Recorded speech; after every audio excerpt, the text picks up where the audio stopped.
If a football hero accused of murder is news for months, if every Capitol Hill scandal merits weeks of coverage, how much attention do 2.5 million dead merit? It's a story we should have brought you long ago.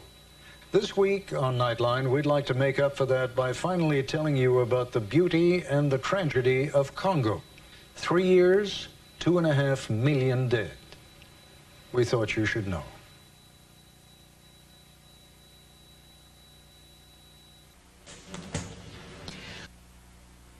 This has been an ABC 7 Eyewitness News special report.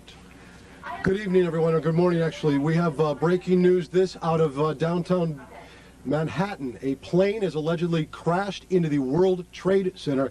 You're looking at live pictures right now from News Chopper 7. A plane has crashed into the side of the World Trade Center. Details at this hour, very sketchy. At 8:51, that is the time right now, just a few moments ago, allegedly a plane has crashed into the World Trade Center. We don't have any reports of what type of plane, what perhaps the carrier was, how many injuries are there right now. Police and fire units are being dispatched to the scene as we speak. Again, very little known. We are taking live pictures. You're looking at it before fire and police personnel have even arrived at the scene. The smoke, as you can see, billowing over Manhattan. The World Trade Center, of course, the scene of a bombing several years back, of course, that made news. And when this first came up, folks thought that might have been what happened. But again, we're being told right now that a plane has crashed into the side of the World Trade Center. Again, these are only sketchy details. We'll just stay with pictures. News Chopper 7, I believe John Del Giorno is in the air. John, if you can hear me, what do you see up there? Okay, so John's not with us at this moment, but what we can see is smoke billowing out of all three sides. It looks like the left side of your picture right there is perhaps, we are only speculating now, as no facts have come in, that perhaps that is where the plane may have struck the building. Again, smoke pouring from one of the twin towers of the World Trade Center. Right now, fire personnel, we're being told, arriving on the scene as we speak. This happened about 8:48 a.m. is when news first came of it. Associated Press is reporting very little more than that. We do have an eyewitness who is joining us on the phone. Sir or ma'am, just say your name and tell us what you saw there. Are you speaking to me? Yes, ma'am. My name is Libby Clark, and I am on the 33rd floor of Mercer Street, and we felt the plane fly right over us, and then I thought it looked like it was going to go right in the World Trade Center, and then it was going to veer off, but it slammed directly into it. Libby, did it look like a large or a small plane? Was it a passenger plane or perhaps a large jet? I believe it's a passenger plane. It was relatively large. I mean, it wasn't the size of a jet. Okay. But it was not a small plane. Right, it wasn't a small, like perhaps like 5 or 6 seater. No, it was a large. It was so loud right over our head. Did you hear anything unusual when you said it was loud? Obviously, it was very low, and you get the reverb off the buildings right there. But did you think that perhaps it might have had engine problems from the way it sounded to you? It's very difficult to tell because it's unusual that you have a plane fly that low right above your head. But we heard it and we stopped talking, and then it looked like it was trying to make a left away from it. And I said, it's going to fly right into it, and then it flew right into it. Libby, did you see the parts of the plane drop down? Because we don't see any. No, it looks like the plane. I'm looking right at it from the 33rd floor on Mercer Street, and I don't see that the plane seems to be in there. It seems to be in there, okay. You didn't see anyone, I don't know how much of a vantage point you might have to see in windows. You can't see if there are people anywhere. I can't see that. I just saw tons of debris shooting out of the building. Sure. We're relatively close. I mean, I have an amazing view of it, but I can't see any people. Libby, did you think when you saw that plane heading toward you, said that you thought it was going to run into it? It looked exactly like it was going to slam right into it. Really? Except it looked like it tried to make a veer left away from it, but it was going right for it. Wow. Can you tell us, can you see the ground there if fire and police personnel have arrived there yet? Here. I'm sorry? No. No? You don't see any fire trucks at all? I can hear the fire trucks, but okay. I can't see them now. All right, Libby, if you'd hang on the phone, I don't know if we can keep you hanging on, but we've got another eyewitness as well. Steve Silva, who saw this as well. Libby, hang on and let's go to Steve. Steve, can you tell us what you saw? Yeah. Well, I was sitting at a table and the plane was flying too low, making too much noise, so I got up and looked out the window. And sure enough, it slammed right into the north side of the, I guess it's the northernmost tower, and exploded into a big orange flame. Steve, Libby said it looked like a passenger jet to her, not a small... It was smaller than your commercial jet, but it had twin engines, jet engines in the back. It looked like, it might have been a small jetliner. A small jetliner. Okay, these of course are unconfirmed. This is kind of like from our naked eye view. Steve, can you see down on the ground? I'm on the roof. I live on the top floor. I've got some great photographs. It's burning right now. It's just started flaming again and spewing out black smoke.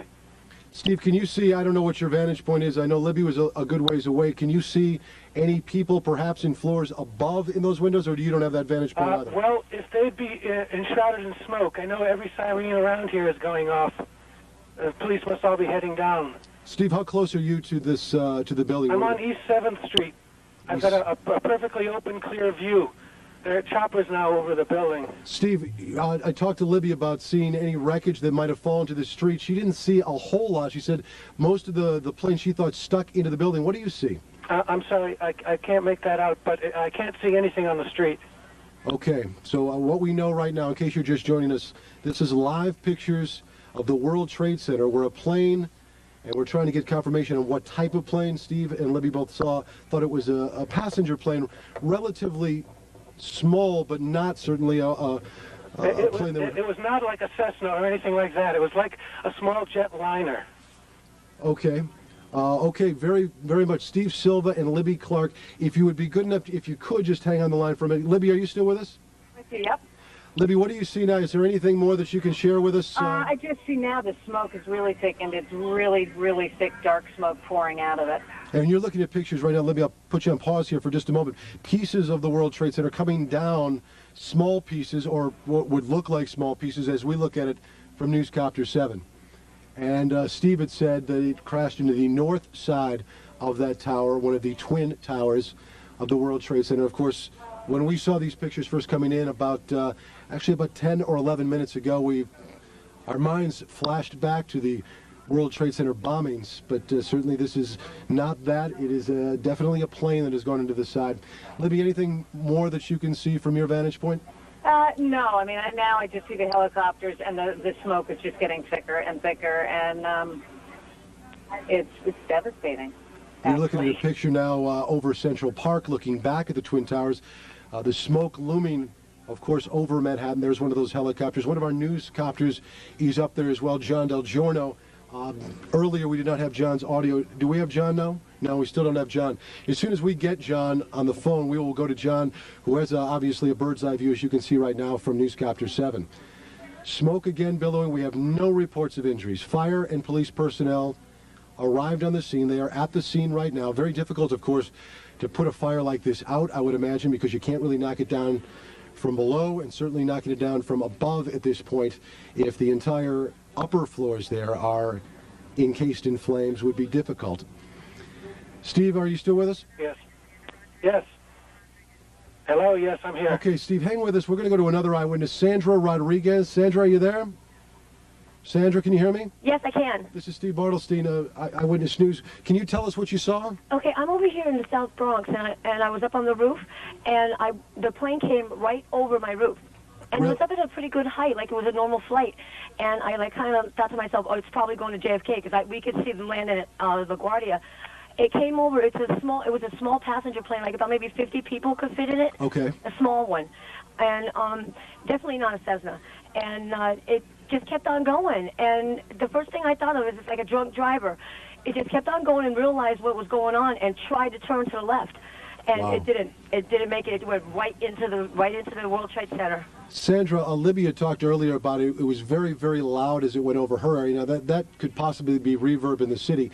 You're used to planes going over your apartment, I would imagine, in the South Bronx. Did it sound similar or dissimilar? Similar. It sounded normal. Did it? Yeah, it sounded very normal. It sounded at the normal sound at the height that it was, and it looked like a normal plane going over the city. And then all of a sudden, it was like a sudden try to turn to the left, and it didn't make it. It just went right into the World Trade Center. It's interesting. Slammed right into it. Did you see it actually make contact with the building? Yes, I did. Now, the fact that you would watch a plane like that, was there something unusual that made you watch the course of a plane? Yeah, because usually planes coming into LaGuardia, they don't fly this course. It was flying from the Westchester direction into Manhattan, that direction. And anything going into LaGuardia, they usually do like a circle pattern, or you'll see them coming in from like around New Jersey or over Manhattan itself. You're looking at it just didn't look right. Okay, let me put one more. You're looking kind of at one of our newer pictures of the buildings. You can see the smoke very, very dense. This perhaps is the north side. I can't tell from looking. Black smoke. Let's go to. We've got another eyewitness on the phone. Is it Winston Campbell? It's Winston Mitchell. Winston, are you with us? Yes, I am. Winston, you're a photographer? Yeah, I work for Transit News. Okay, can you tell us what you saw, Winston? Yeah, I'm sitting in the car, and I heard this plane overhead, and then all of a sudden I thought it sounded kind of louder. Then I looked up, and all of a sudden it smashed right dead into the center of the World Trade Center. Big flash of flame, fire coming out from all over. Then all the bricks is a huge hole right now. It almost looked like the plane probably went through. I'm not sure. Winston, can you see? Are you on the north side there where the plane made contact? Yes, I am. Now, when you say a huge hole, one of our earlier witnesses, Libby Clark, said not much of the plane came down off the building. Much of it went totally right into the building. It's in the building, from what you can see. Right. Now, can you see if there's a lot of debris downstairs, Winston? No, because it looked like it inverted. With the impact, everything went inside the building. Inside. The only thing that came out was a little bit of the outside awning. But I'd say the hole is, let me just get a better look right now. Okay, go ahead. We'll wait. I'd say the hole takes about, looks like 6, 7 floors were taken out. And there's more explosions right now. Hold on, people are running. Winston, hold on just a moment. We've got an explosion inside. The building's exploding right now. You got people running up the street. Okay. Hold on, I'll tell you what's going on. Okay, just put Winston on pause there for just a moment. Okay, the whole building just exploded some more. The whole top part. Okay. The building's still intact. People are running up the streets. Am I still connected? Winston, this would support probably what Libby and you both said, that perhaps the fuselage was in the building that would cause a second explosion such as that. Well, that's what just happened then. That certainly. Yeah, people are running up. We're getting word that perhaps. Okay, hold on. The people here everybody's panicking. All right, Winston, Winston, let me put Winston on hold for just a moment. Okay, I don't know how much longer we're staying. I'm inside of a diner right now. Well, Winston, you know what? If you could give us a call back, I just don't want to panic here on the air. Let's just take some of our pictures from News Chopper 7. Now, one of our producers said perhaps a second plane was involved, and let's not even speculate to that point, but at least put it out there that perhaps that may have happened. The second explosion would certainly back the theory from a couple of eyewitnesses that the plane fuselage perhaps stayed in those upper buildings. Now, if you look at the second building, there are two, that both twin towers now are on fire. Now, this was not the case, am I correct? A couple of moments ago. This is the second twin tower now on fire. And we're going to check on the second flight if perhaps that had happened. This all began at about 8:48 this morning. Again, what we know, in case you're just joining us, a small plane, not a Cessna type or 5 or 6-seater, but instead perhaps a passenger flight, ran into the north side of the World Trade Center. As you can see, the second explosion that you're looking at now in the second twin tower, it has spread much debris, much more debris than the first explosion or the first accident. Is Winston still on the line with us? Okay, he's not there, but do we have, I'll just talk to my producer, do we have an eyewitness that perhaps sees better than we do from these pictures? Again, you can see that there is debris falling off. Okay, we actually have an Eyewitness News reporter, Dr. Jay Adlersberg, who was downtown at the time, and he is on the phone with us live. Dr. Jay, what can you tell us? Hello, Steve. I'm actually uptown at 86th and Riverside.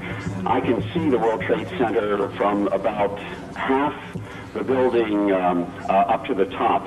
And about 5 minutes ago, as I was watching the smoke, a small plane, it looked like a propeller plane, came in from the west, and about 20 or 25 stories below the top of the center, it disappeared for a second and then exploded behind a water tower, so I couldn't tell whether it hit the building or not, but it was very visible that a plane had come in at a low altitude and appeared to crash into the World Trade Center.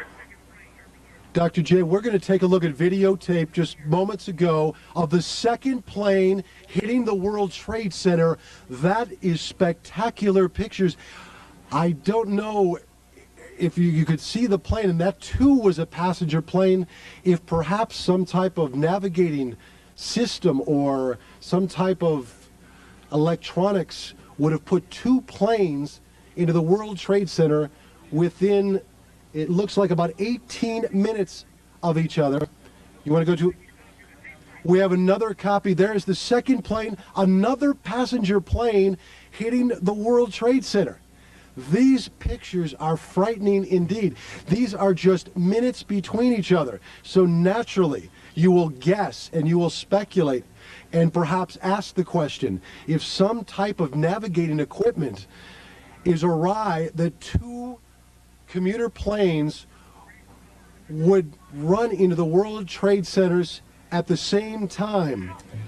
Our director, you're speaking in my ear at this point. You are looking at live pictures right now of the World Trade Centers. Again, we now have two passenger planes within 18 minutes of each other smashing into the World Trade Centers. Dr. Jay, are you still with us on the phone? I'm still with you, Steve. Dr. Jay, this is just frightening pictures indeed, and I would assume, or you would naturally think, that when there is a tragedy such as this, you would even avert that area even more. It certainly makes you scratch your head as to what could have happened here. I've seen this area, Steve, every day for the last 2 years. I've never seen either a passenger plane, a helicopter, or a large jet approach the World Trade Center at that level. This strikes me as being very strange.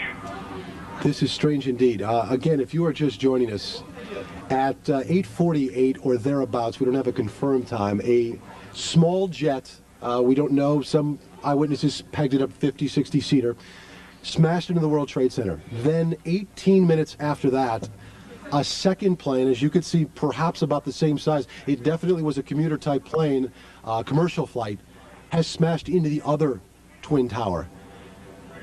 Shocking pictures, to say the least. Dr. J, I know that you're up quite a ways. Can you see? It looked to me like on the second explosion, it might not have been as clean a hit as the first one, and there was much more debris on the second one. Would you agree with that? Okay, Dr. J, obviously not with us. No, hello, Steve. Oh, yeah, okay. Thank you, Dr. J. Still here. I can see through a powerful telescope, which I have, that there's debris floating in the air presently right now at about 20 stories below the top of the World Trade Center. And after the impact and the explosion, there was a tremendous amount of debris in the air just immediately after the impact. Dr. J, please hang on the line just for a second. We've got another eyewitness who joins us on the line. What is your name? Hello? Yes, my name is Steven Silva. I was on the line before. Oh, okay. Steve, what can you tell us? Anything new? And I only went to you after the first plane had hit. The second plane, did you see that hit as well? I was standing here holding the telephone. I saw its approach to the southern tower and the southern face of the southern tower. I saw it approach, and I said, oh, my God, it's going to do it again, and it did it again. You're looking at videotape right now. This is the live picture. I'll bet is the second one that passed either between or to the right side. I can't tell from this angle. Two passenger planes have now collided with the World Trade Center. And you can see the pictures now. Steve, can can you tell us anything new about what you saw in the second impact? Yeah, the second impact threw out a lot of debris right through the building, out the opposite side on the north face of it. It just threw out all manner of confetti like shrapnel. Okay, and have we got Dr. J still on the line? I'm here, Steve. Dr. J, when you saw, now, because I have a very tough vantage point here looking at the live chopper and live, because I'm sure we're restricted flights.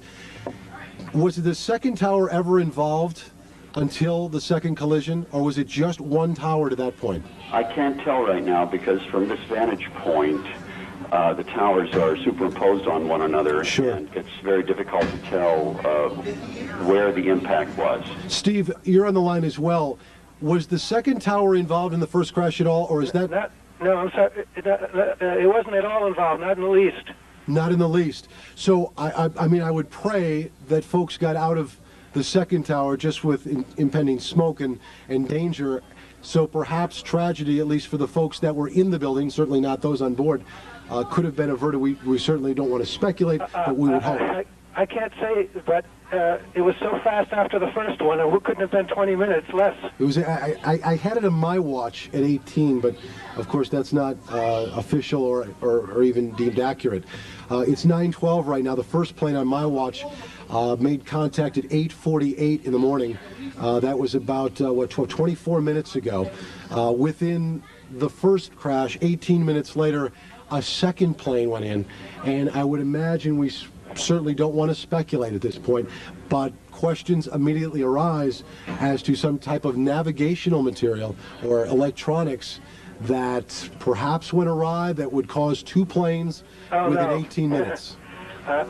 This is war. There's no question about it. These are deliberate attacks. Well, let's certainly not go there. It's 9:12. We don't know anything more than what we can see right now. Those are flames. Those are smoke. Both twin towers engulfed at the top.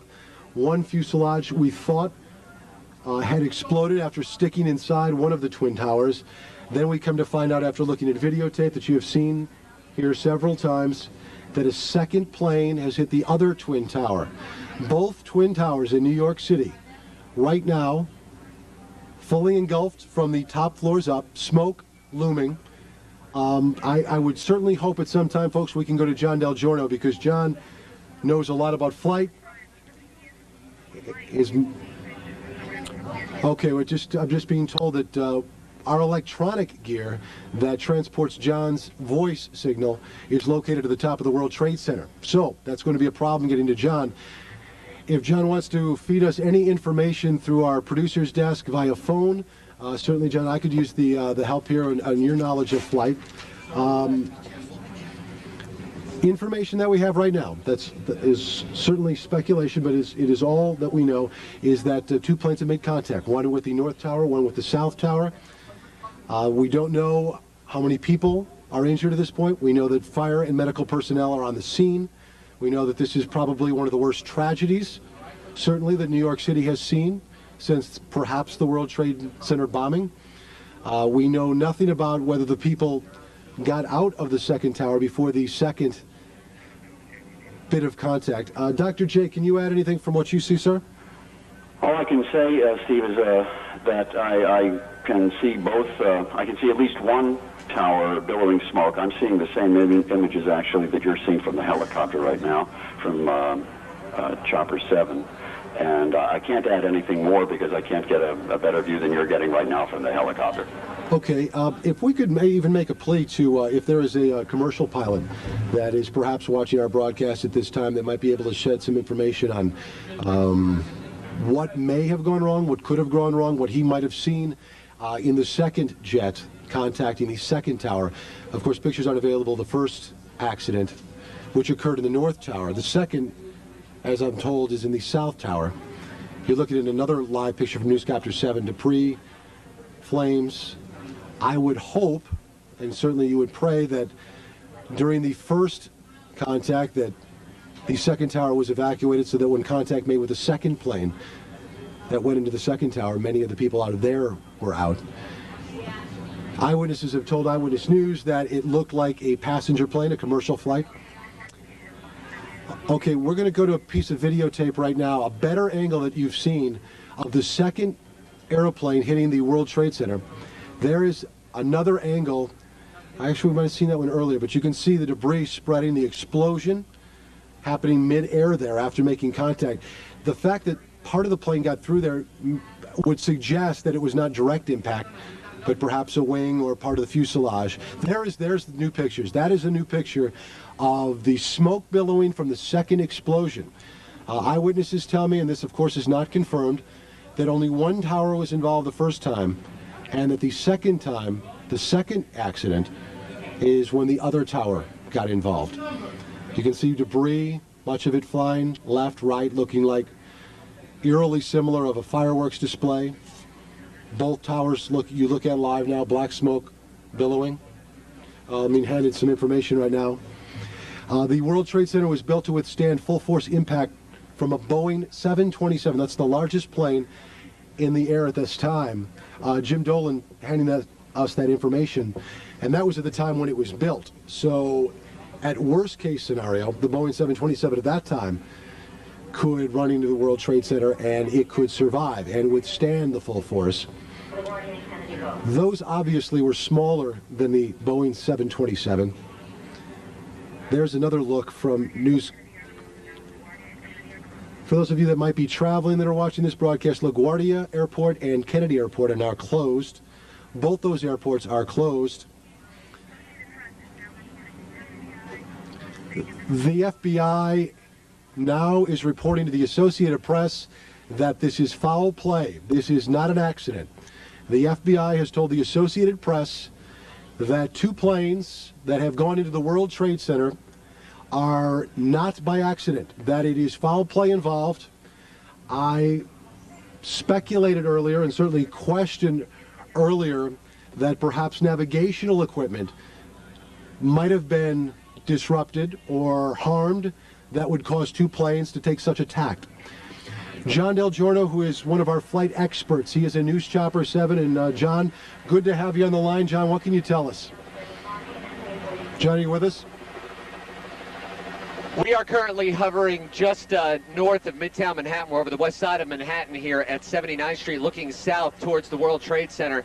Just an absolutely staggering sight as both towers of the World Trade Center are currently billowing in smoke. The chronology of events as we've been hearing them right now is that at approximately 8:45 this morning, an airplane traveling from north to south struck the north tower here of the World Trade Center, very near the top, near the 80th floor from what we are hearing, creating that gaping hole that you see in the north side of the building. Shortly after that, as the first building was engulfed in flames, we were on our way to the scene and we witnessed a second airplane from what I believe in my experience to be a Boeing 737 strike the south side of the second tower, the south tower, and that is the second row of flames that you see here. That airplane appeared to hit a little bit down the building around the 50th or 60th floor. Again, it struck flush into the south side of the South World Trade Center building. And this is actually here appears to be debris that has passed through the building and is currently on fire. As far as air traffic in the New York metropolitan area, we can tell you what we're hearing from air traffic control is that all operations at the New York airports, being Newark, John F. Kennedy International, and LaGuardia Airport, all air traffic operations has been suspended. As far as other aircraft traffic right now, us included, we are being kept at a distance of 5 miles from the site of this absolute disaster. We cannot get a good look at what is happening on the ground, but again, initial eyewitness reports from the scene stated that actually very little of the debris from the airplane fell down to the street. Most of it appears to be embedded in the buildings here, both World Trade Center number 1 and World Trade Center number 2. John, can you hear me? John Del Giorno, we might have some problems, they told me, with communication. Can you hear me, John? Okay, John can't hear me. Of course, you might remember February 1993, the World Trade Center bombing, and that to that point was perhaps one of the worst disasters in New York City.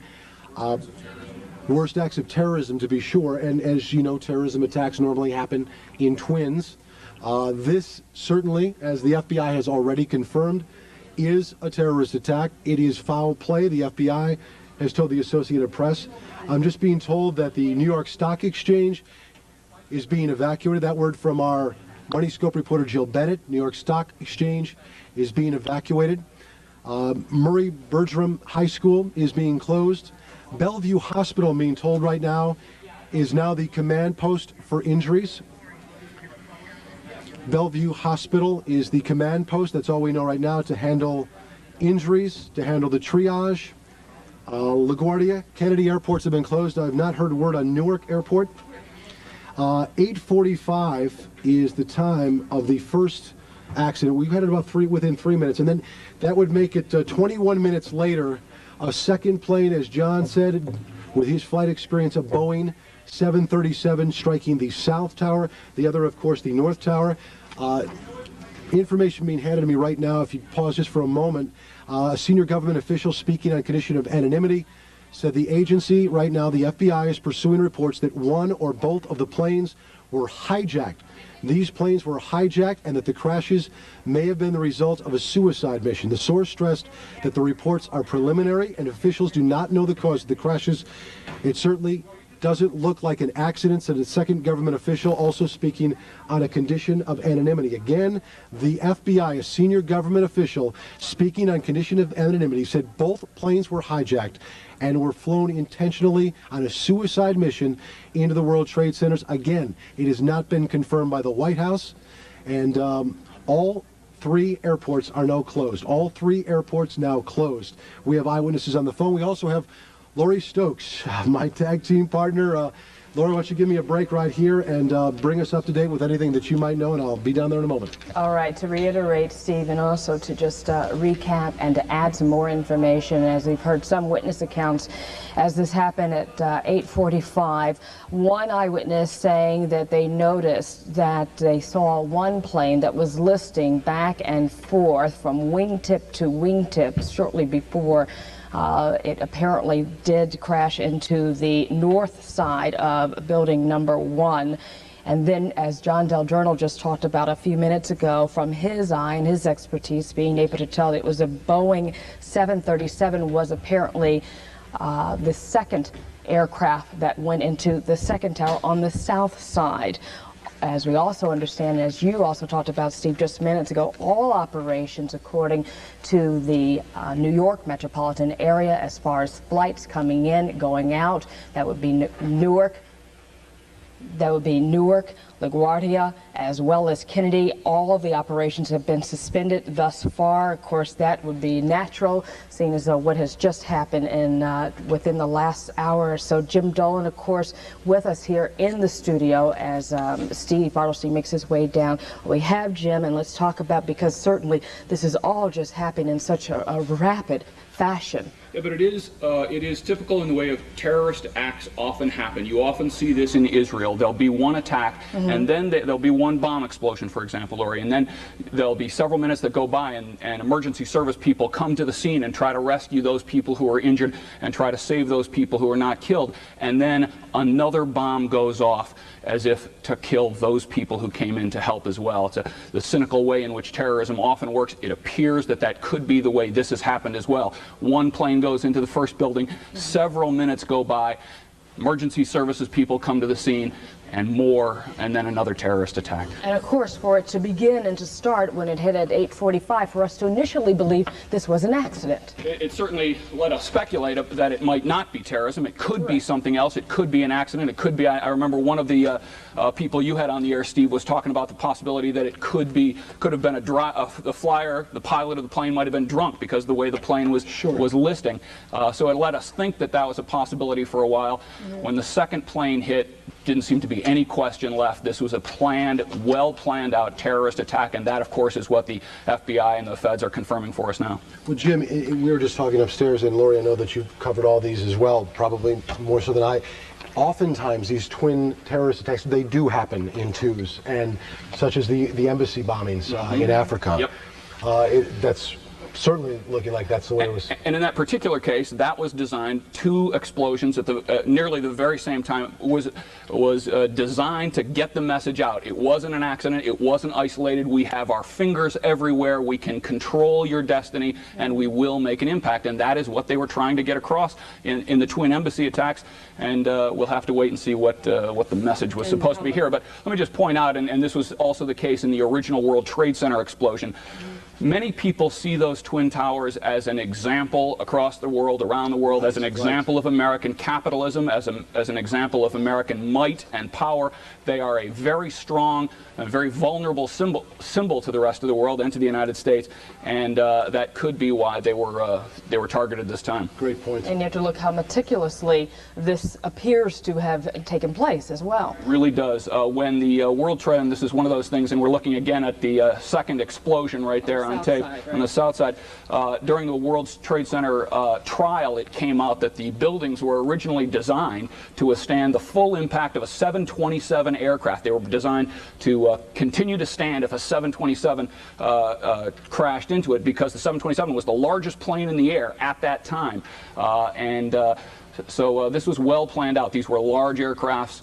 It was not a mistake. And just think of how expensive this operation was. Very few terrorist organizations could afford that. Immediately, and not to speculate, but immediately Osama bin Laden has got the money to do something like that. But you automatically think, I would imagine, asking both of you the question, there are very few countries that plan suicide attacks. They may have other forms of terrorism. Suicide attacks would certainly send intelligence to certain parts of the country if they didn't have it already. Osama bin Laden, of course, is the former Afghan freedom fighter, a billionaire by all accounts, who is maybe #1 on America's list of terrorism exporters.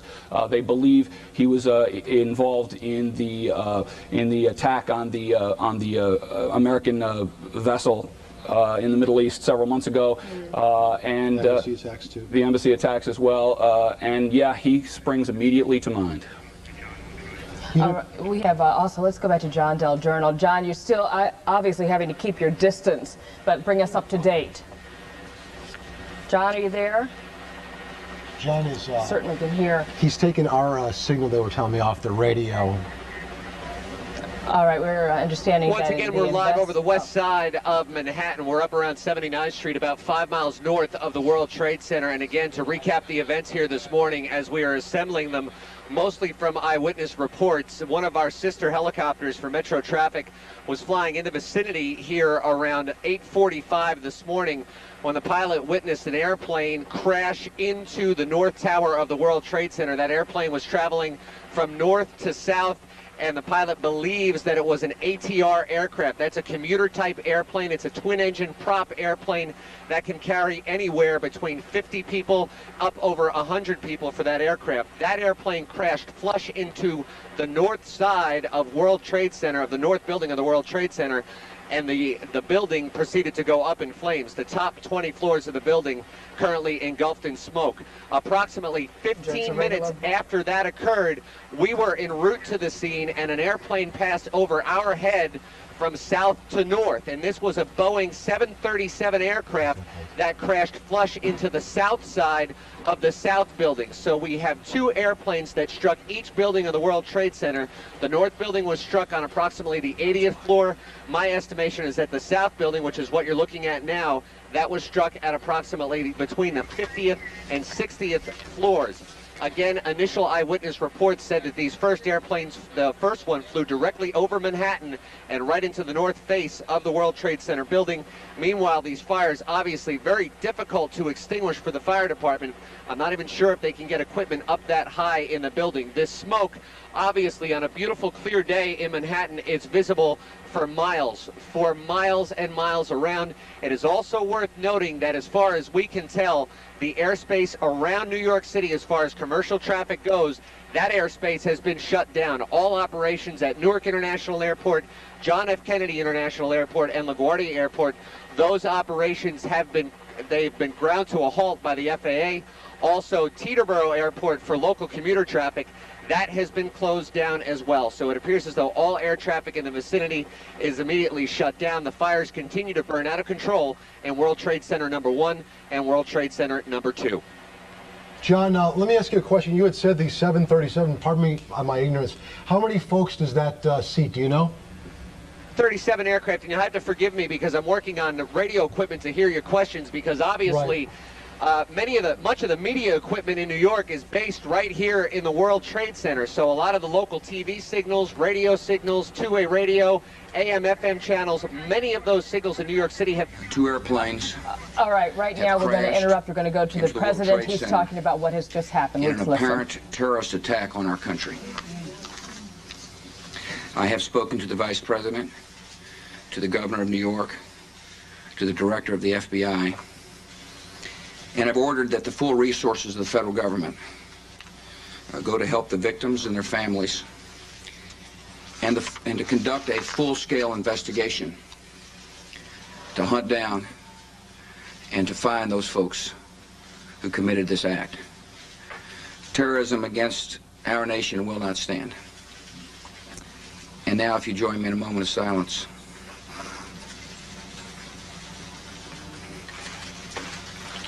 May God bless the victims, their families, and America. Thank you very much.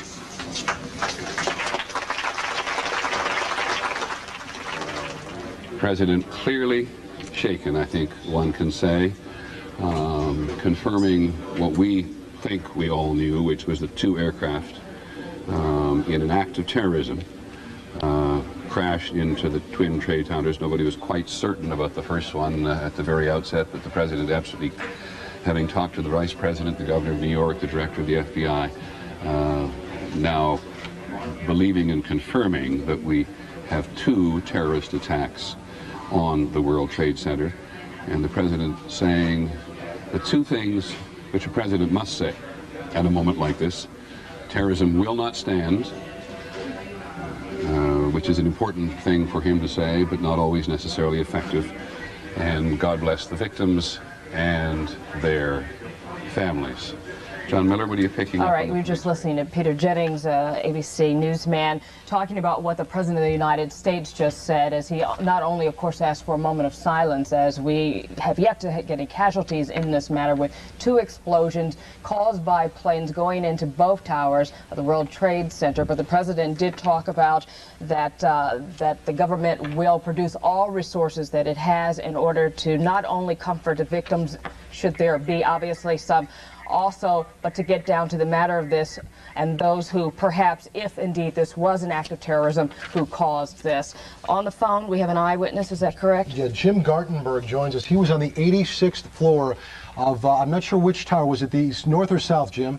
It's the World Trade Center 1, and it's not was. I am here, and I'm stuck right now. Now, are you above, Jim, or below? I have no idea. I have no idea where the plane hit. It's my understanding that it's a plane. Jim, there are 2 planes. One went into one tower, one went into the other tower. What do you see around you? I mean, are you in smoke? Are you in fire? I mean, the first thing that I want to make clear is that I'm stuck on the 86th floor. A fire door has trapped us. Debris has fallen around us, and part of the core of the building is blown out. How many people are with you, Jim? I'm with one other person, and I'm told that people are aware of this. I'm on the 86th floor on the east side of the building facing the East River. And what time did you get? I'm on the air. I want to tell anybody that has a family member that may be in the building that the situation is under control for the moment, and the danger has not increased. So please, all family members, take it easy. Jim, one of our producers, too, if you'd call NYPD and let them know exactly where Jim and that other person is trying to 86th floor. 86th floor on the east side of the building facing the river. Okay, thank you, Jim. There are 2 of us here. Okay, Jim, we'll try to try to make sure that we can alert everybody, and also it's good that you did mention that families should, to some extent, to have some calm right now. What time did you get to work? I got to work around 8 o'clock this morning, and I think this happened around 8:45. It did. Describe what you felt. I felt just the whole building. I heard a noise, felt the whole building shake, and saw glass blown out. The glass on my floor was blown out from the inside of the building out, rather than the exterior windows being blown out. And what glass fully shattered, and just the core of the building, the interior core of part of the building collapsed. Hello? We just want to pass it, Jim, hang right there with 1 second. For folks that are in New York City, all bridges and tunnels in and out of the city have now been closed by the NYPD. I'm sure security measures to be taken if perhaps there are folks that are still in the city that are suspects. Fire stairs are blocking our exit. I don't know where the stairs are, but I couldn't get to it. Not sure I would want to pass the debris on my own without it. Patricia and I, the elevators are blown out. There's a shaftway in between. Talking to. In the meantime, let's go back to Jim Dolan as we talk about what's just happened. Jim? And again, another reason for closing the bridges and tunnels, besides the possibility of suspects, Steve, might also be they are concerned about another terrorist attack. Again, we talked earlier about the symbolism of the World Trade Center. Let's talk also about how vulnerable some people believe those tunnels to be.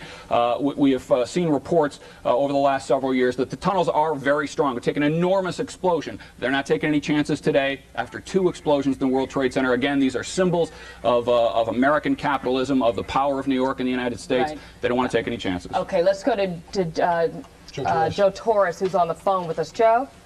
Laura, yeah, I'm on a payphone at the corner of Barclay and, bear with me, I can't see too much, West Broadway. Standing close, very close to FBI officers, NYPD, who are in touch with the command center and said they have an understanding and information, and I don't know if you've reported this because I've been unable to watch the coverage, that another plane is en route towards the both towers.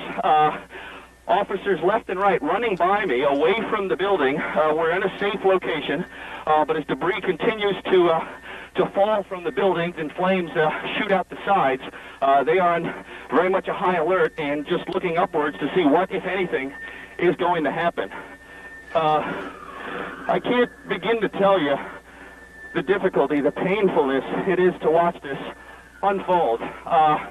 As you look at these towers, the landmarks of the New York skyline, with smoke and flames shooting out of them, debris pouring out, and then occasionally passing by us now, Commissioner Carrick, and he won't have any time for me. The question is, let me put you on. Say again, Steve. Let me talk to Jim Dolan here for 1 moment. Stay with us.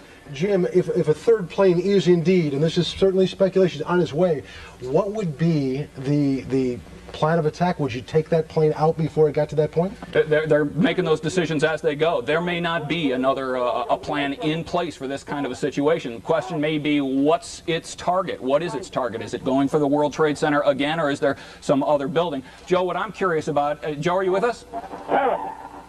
Joe? Thank you. Joe Torres. Hello, I'm sorry, Jim. Hey, Joe, let me just ask you about this third plane, the possibility of this third plane. Have they spotted this plane? Do we know? Listen to video. Sorry, Glenn. Sorry, Jim. That's okay. Joe, do we know if they've actually seen this third plane or whether there was a phone call in that warned of a third plane? Do you know where that information comes from? No, I was standing next to an officer as he related to FBI agents who were coming out of their offices located here in Lower Manhattan. I just saw Commissioner Carrick. Could you just see if you Well, I'm sure there's no question that if they have information that there is a third plane, they are taking every precaution possible, and I would not want to be a plane in this coverage area, in this area right now, flying in a place they should not be flying. And then comes to the reports of one possibly being hijacked and whether or not someone could be in that third. Joe?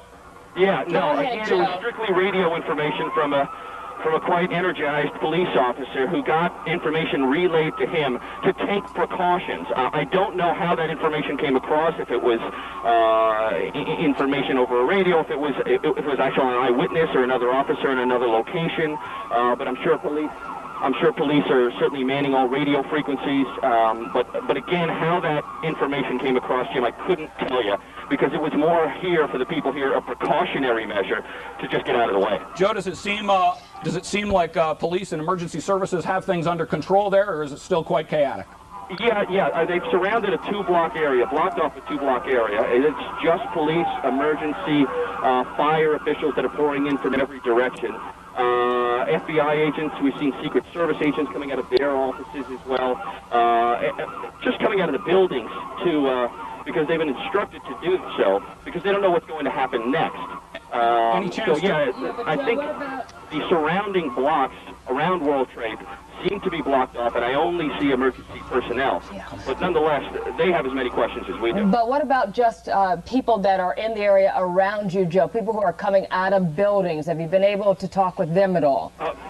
We've talked to only a few, because either most had not made their way to the offices or had gone out through another entrance. Keep in mind, it's very difficult for us to move around. We get to a location where we can get the most information. We kind of stick where we are. And then, of course, we've got numerous police officers telling us where to go and where not to go. So we're just trying to stay close to NYPD, close to FBI, because if we know we're close to them, then we are safe as well. All right, Joe, hang in there for 1 second. We want to go to Nina Pineda. Work in the office buildings have come out. We've seen a few. We talked to one gentleman also briefly. Said he worked in World Trade, was down in the lobby at the time of his explosion. Talked to us for 2 seconds before he couldn't go on any longer because he felt his colleagues were upstairs and was wondering about their... All right. Thank you, Joe. Hang with us there, Joe, for a moment. Daily population just handed this note, 50,000 to 70,000 workers in the World Trade Center at any given time. That's certainly what the average is. Nina Pineda standing by at Broadway and Chambers, I believe. Nina? Steve, and we were just moved back about 3 blocks. We were right near the World Trade Center when police in riot gear practically started pushing the crowd back and screaming there was going to be another explosion.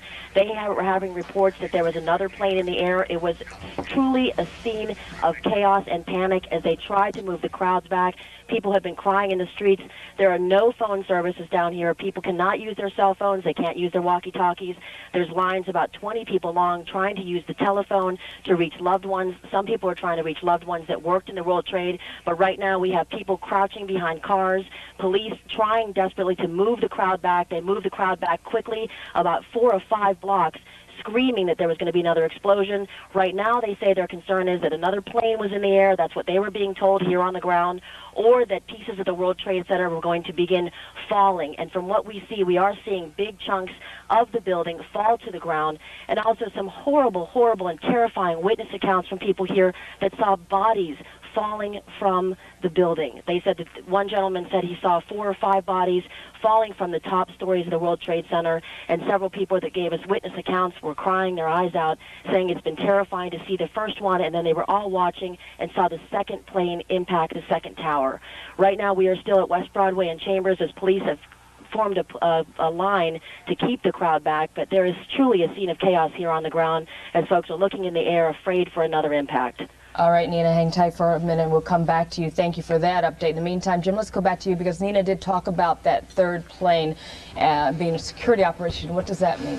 I'm sorry, I was trying to get information about the cause of this crash, and what we are hearing right now, excuse me, Lori, for not answering your question, okay. Let me get right to this. Jim, let me just, we just got word from the first plane. It was hijacked from Boston. That's what you were asking before. I was. So the first plane is hijacked from Boston. And also we want to point out that that third plane that we have talked about was apparently not, it was a security vehicle, it was an airplane vehicle. Let me just tell you real quickly, okay.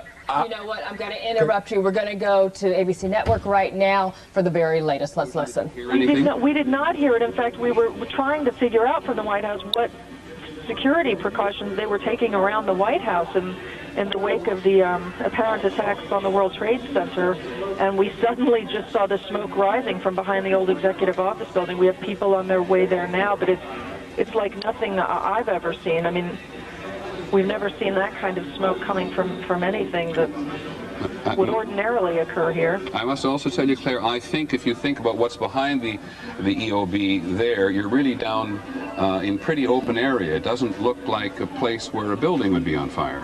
No, that's right, although there are a number of buildings just behind the old executive office building on G Street that could potentially be on fire, but nothing you would necessarily think of as a target. Apparently, we're also... Claire, let me interrupt you for a second. We now have fire confirmed at the Pentagon. If John McCarthy at the Pentagon can hear me, John, please get in touch immediately if you can and brief us in there. John McCarthy has actually been evacuated from the Pentagon, and parts of the Pentagon are indeed being evacuated. We want to hold our breath here, it just seems to me, for a second, and not get into a mode that the country is under attack. But we now have 2 attacks on the Twin Trade Tower Center. U.S. buildings, city buildings completely evacuated in New York City. We have this mysterious black smoke at the southwest corner of the White House, which is to say there's something going on behind the old executive office building. We now have a report that fire has been confirmed at the Pentagon. ABC's John McWethy, our Pentagon correspondent, who's been plugging in as quickly to the intelligence and counterintelligence units there this morning, has been temporarily evacuated. But that is as much as we know for sure at the moment. John Miller, go back to what you're hearing on your nets. Actually, it's interesting. In New York City, they're reporting on what we're seeing here also, essentially trying to tell everybody that heightened security is important now. John, I apologize. There's a lot of us here. What are we listening to there? Say again. Say again, please. Come here, John. Reporting that bomb squads are checking out Air Force One before the president. Good. Try to correct. So we have bomb squads. I think you're going to see a lot of this, and I think we were talking about this a few minutes ago. In fact, when I was telling you that in New York they were evacuating the municipal building, the United Nations, Gracie Mansion, which is the mayor's residence, all potential targets, I suggested to you that shortly in Washington you'll probably be seeing the same kind of reaction at sensitive symbolic locations. And apparently that's become more than a concern, but perhaps a reality. Okay, we do know, or at least the Associated Press is now reporting, that an aircraft crashed near the Pentagon, and the West Wing of the White House, as Claire Shipman told us, was evacuated amid these threats of terrorism. I guess first of all, let me go to another eyewitness. ABC's Bill Blakemore, one of our senior reporters, has been an eyewitness to the New York incident. Bill, you on the phone? Yes, I am, Peter. Go ahead. I'm down at 12th Street. It looks like we're more than a mile north of this very surrealistic site, and business has completely come to a stop here. Looks like throughout lower Manhattan, people standing in the streets, cell phones aren't working. A few of these phone booths, such as I'm talking to you from now, are working. One man just shaking his head said to me a few moments ago, I was supposed to be at a meeting in the building at 10:30 this morning, and then I saw the second plane hit the tower in this flash of light. There's a complete cessation of regular life. There's one delivery man standing here looking like he doesn't know where to go with this stack of beer crates. So all of lower Manhattan is just standing in the streets on this sunny morning looking at this unrealistic sight in front of us, this gray smoke coming out of the trade centers. Okay, Bill, talk to as many people as you can. Call us back when you can. Let's return to Washington visually at the moment. Just take a look at that picture. That smoke behind the executive office building, which is right next to the White House, we now believe is from a fire in the courtyard of the Pentagon, or at least where an aircraft appears to have crashed in the general vicinity of the Pentagon. And now the Pentagon is southwest of the White House across the Potomac River, and what we think we may be seeing there, emphasis on think, is smoke in the distance rather than immediately behind the Pentagon. Precautions being taken everywhere. The U.S. Capitol is now being evacuated as a precautionary measure. The U.S. Treasury, according to at least one eyewitness, is being evacuated as a precautionary measure. And there was an explosion outside the Pentagon. And that's an issue of eyewitnesses from both inside and from outside, but we're not quite sure what we're looking at. And we are looking now at Air Force One. We've just been told by ABC's Ann Compton that there's been a serious investigation now, or serious check of Air Force One before the president, who's been in Florida, gets on it and flies back to Washington. All of this, of course, adds to the tension, adds to the fear, but all of it makes absolute common sense. And there is no aircraft in the world, to the best of my knowledge, which is given as intense security as Air Force One, which is what any aircraft the president flies on is designated, of course, wherever it is in the world. And today it's been at Sarasota in Florida. I want to get somebody to fix some monitors here for me, please. I want this monitor in front of me here to look like that monitor, so I know what I'm looking at. Right. Welcome back to our coverage of the bombing, certainly right here, the terrorism attacks with two planes heading into the World Trade Center. The West Wing of the White House, I was just told, was just been evacuated just now. So that brings us up to date. And Jim Dolan, you started to talk about what... This also after a plane going into the Pentagon. Right.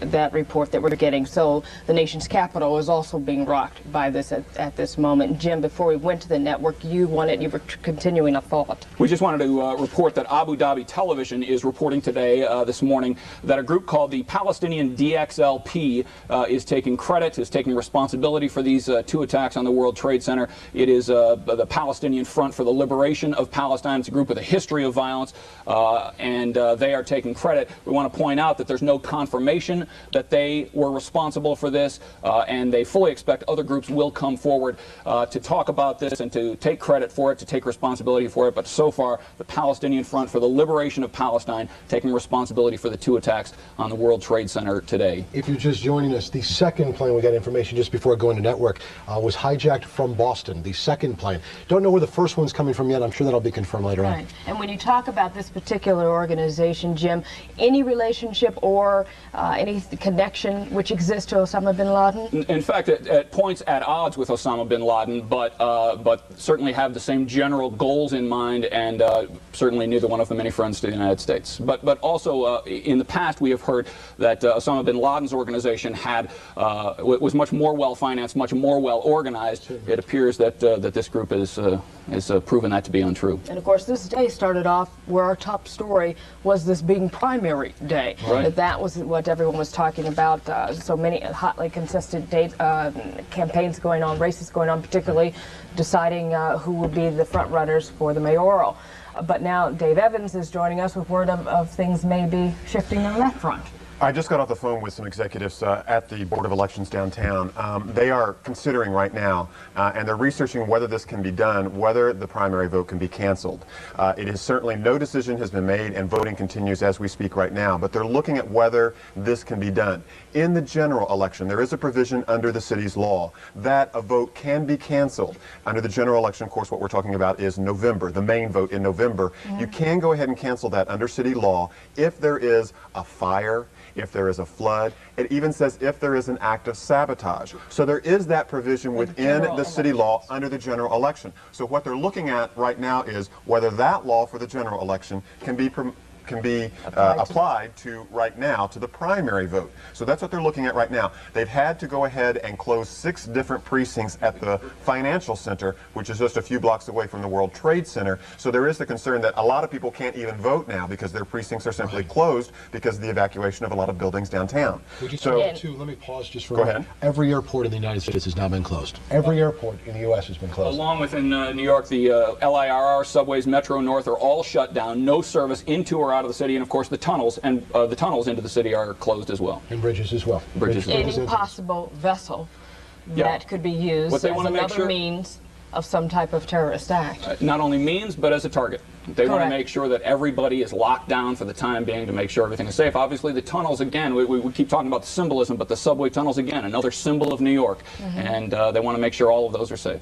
All right, and then of course we're talking about Washington with this latest attack that went on with the Pentagon building and the significance, of course, of Washington, D.C. when you're hitting these particular buildings, having, as you mentioned, the West Wing of the White House also evacuated. It's looking more and more as if everything is becoming shut down. Period. The Pentagon, too, as you well know, is protected almost fortress-like. So many of the chiefs and many of the people, the higher-ups, are down below where they cannot be. So I would assume that some of the... Let's go to Michelle Charlesworth now live on the West Side Highway. Dave, we'll come right back to you, Michelle. Michelle, can you hear me? Michelle? Let's come back to her in a minute. Okay. All right, Dave, why don't you go ahead and finish some of your thoughts. What time are they supposed to have this meeting? Are they discussing now? They're discussing it right now as we speak. Of course, voting is supposed to continue until 9 o'clock tonight in the city. And they realize this is, of course, of secondary importance to everything that's going on right now. They're very concerned at the Board of Elections about their personnel, about the people who may have been in some of these precincts, which are very close to the World Trade Center or in the World Trade Center. So that's their concern right now.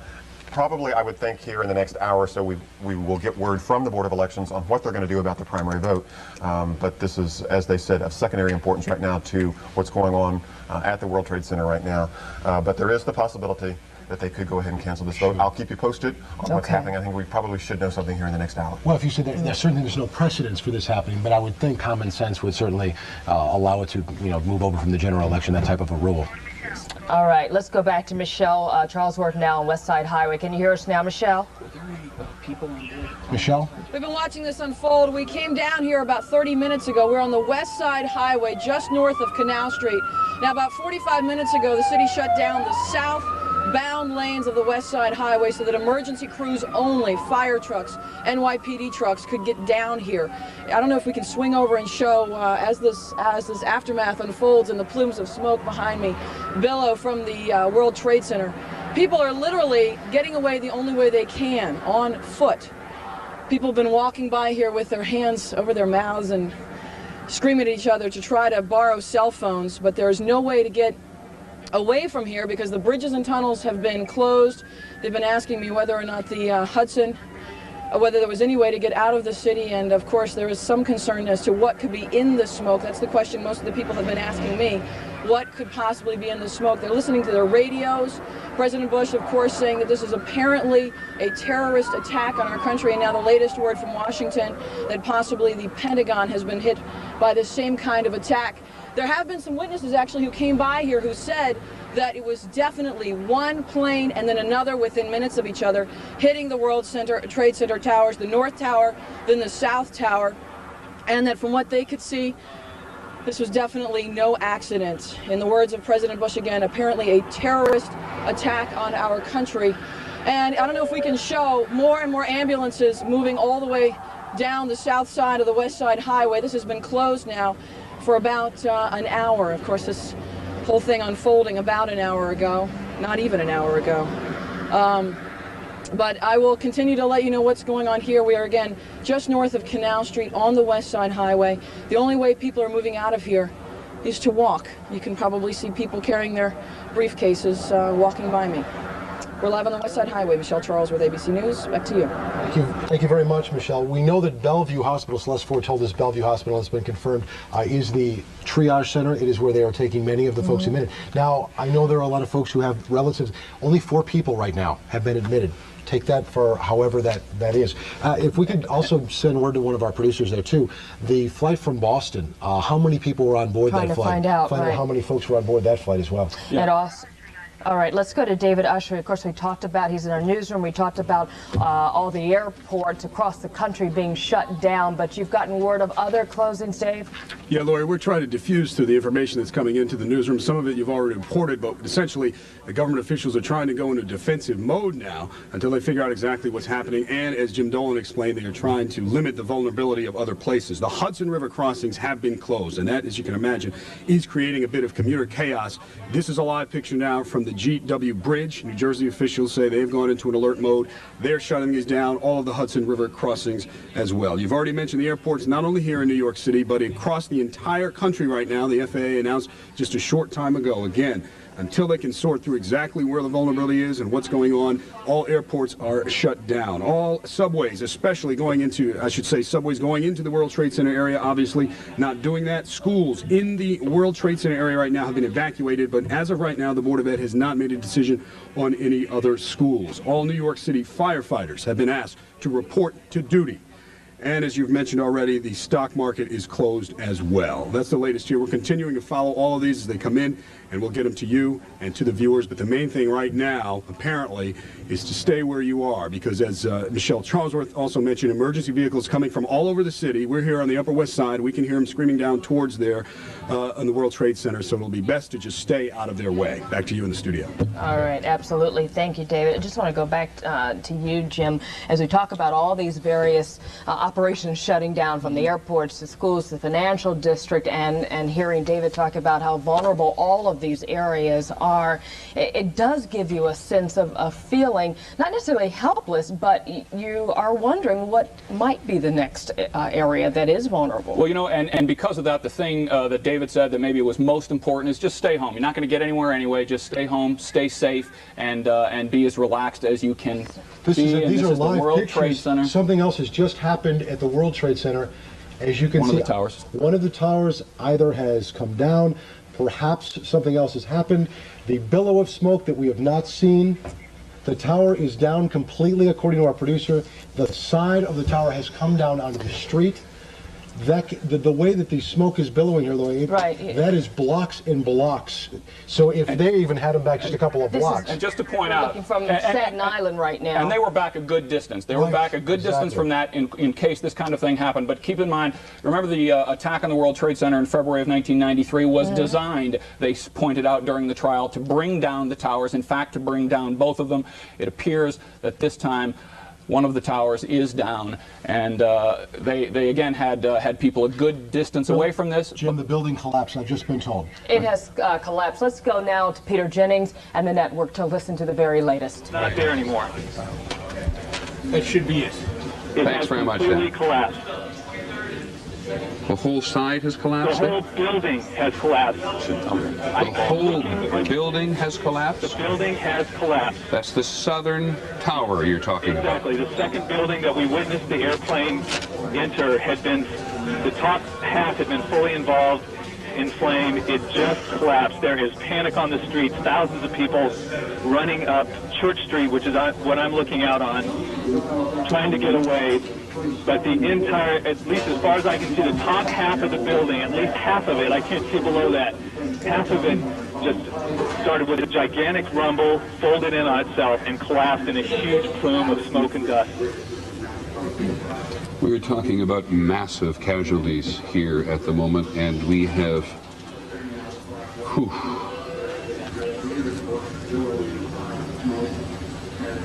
That is extraordinary. There is panic on the streets. There are people screaming and running from the site. The gigantic plume of smoke has reached me, and I'm probably a quarter of a mile north of there. Peter. Now this is what it looked like moments ago. My God.